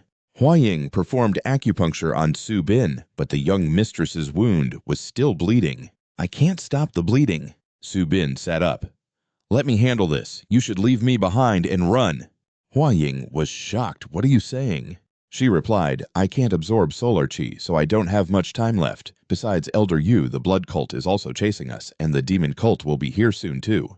Hua Ying was determined not to leave her young mistress. "You must escape with me. As for a solar body, I will definitely find one for you. Please don't say such things anymore." Su Bin said worriedly, "The real ice crystal body is at the Nangong clan. That's not the problem. Even though I gave this girl an ice crystal pill for protection, if she's captured, the secret of Su Bin will be exposed." Tai Shan overheard this from behind. He thought, is she saying that because she knew Yao Shu was the real ice crystal body, so she created a fake one to deceive others? Then does that mean Miss Su is from the North Sea Ice Palace? He stopped hiding and stepped out immediately. Hua Ying spun around to look. Su Bin couldn't guess who he was. "Who are you?" He took off his mask. She recognized him, the scholar of the world. Su Bin struggled to her feet and asked, "You heard everything?" Tai Shan gave a slight nod in response. She spoke, "I can't believe the scholar of the world was here. I didn't detect you at all. It seems the rumors in the Jianghu are true." The Wulin Alliance's secret weapon was something I only half believed. I never imagined you'd already reached the realm of concealing your aura. You truly live up to your name as a master who has surpassed the first rate. Hua Ying was astonished to learn this. Su Bin requested, "Very well. I know you are protecting the ice crystal body. Please take this child with you. That is the only way to protect the child you're currently watching over." Tai Shan flatly refused, "Absolutely not." She urged him, "What are you saying? The pursuers will be here any second. We have to get her out of here now." He glanced at the door. "They're already here. I'll take care of them." Hua Ying offered to help. "I don't think you can handle them alone. Those Xuejiao members are all." The members of the Xuejiao stormed in. Su Bin watched them guardedly. He also gave the enemy forces a quick scan. They were all top-tier masters or stronger pouring in through the windows. Tai Shan was already standing to block their path. One of them spoke up, "Is this the hideout for you little brats?" Su Bin's face paled when she saw the man. The man stepped forward, calling "Little Princess." She demanded, "Why does your Xue Jiao want the Han Bing Jing tea?" Ji Feng asked in return, "Are you really asking because you don't know? The Han Bing Jing tea is the most perfect body in existence. It's no coincidence, the saying goes, he who possesses the Han Bing Jing tea possesses the world. If someone with that Han Bing Jing tea cultivates the teachings and learns the martial arts of our sect, Tai Shan cut in, then she would become the perfect living weapon for your Xue Jiao." He finally turned his attention to him. "And who are you?" Tai Shan replied, "Just think of me as a scholar here to treat a patient. It will be easier on you that way." Ji Feng's killing intent flared. "Insolent fool! How dare a common scholar act so arrogantly before me?" He ordered his men, "Seize him." They charged forward as you command. Su Bin clutched her chest as she collapsed, crying out. Scholar Tai Hua Ying rushed to support her little princess. "Are you all right, little princess? We must check your wounds immediately." She ordered Third Guardian hurry and help Scholar Tai. He can't defeat them by himself. However, a Xue Jiao member was already sent flying. Jia Feng was surprised he could take down one of his men so easily. Another man caught in Tai Shan's grip screamed, "You scholar, let me go!" He was still gripping the man's wrist tightly. Tai Shan slammed the man to the ground as the others rushed in furiously. "You son of a bitch!" Tai Shan leaned aside, dodging an incoming sword strike. His palm shot toward its target. Tai Shan struck this man from behind. He cried out in pain and coughed up blood. Another man saw his chance and swung his sword die. A cold light flashed in his eyes. Tai Shan pivoted slightly on his heel. He unleashed a palm strike at the man. He met the same fate as his comrade, spitting a mouthful of blood. A brilliant aura flared around Tai Shan's face. Jie Feng's eyes widened as he watched his men fall one after another. He couldn't believe it. The Dali Jin gang of Shaolin. The last man standing roared in fury, seeking revenge. "You bastard! Die!" He launched a volley of hidden weapons at him. Tai Shan snapped open the fan in his hand. A fierce gust of wind from the fan blocked them. At the same time, the fan flew straight towards him. Yi Feng was stunned. That's the Qingliang Shan of Kunlun. The bald man's neck was slit by the fan. His whole body staggered and collapsed. Tai Shan retrieved the fan. In a flash, only Yi Feng was left in the room. He realized, so that's how it is.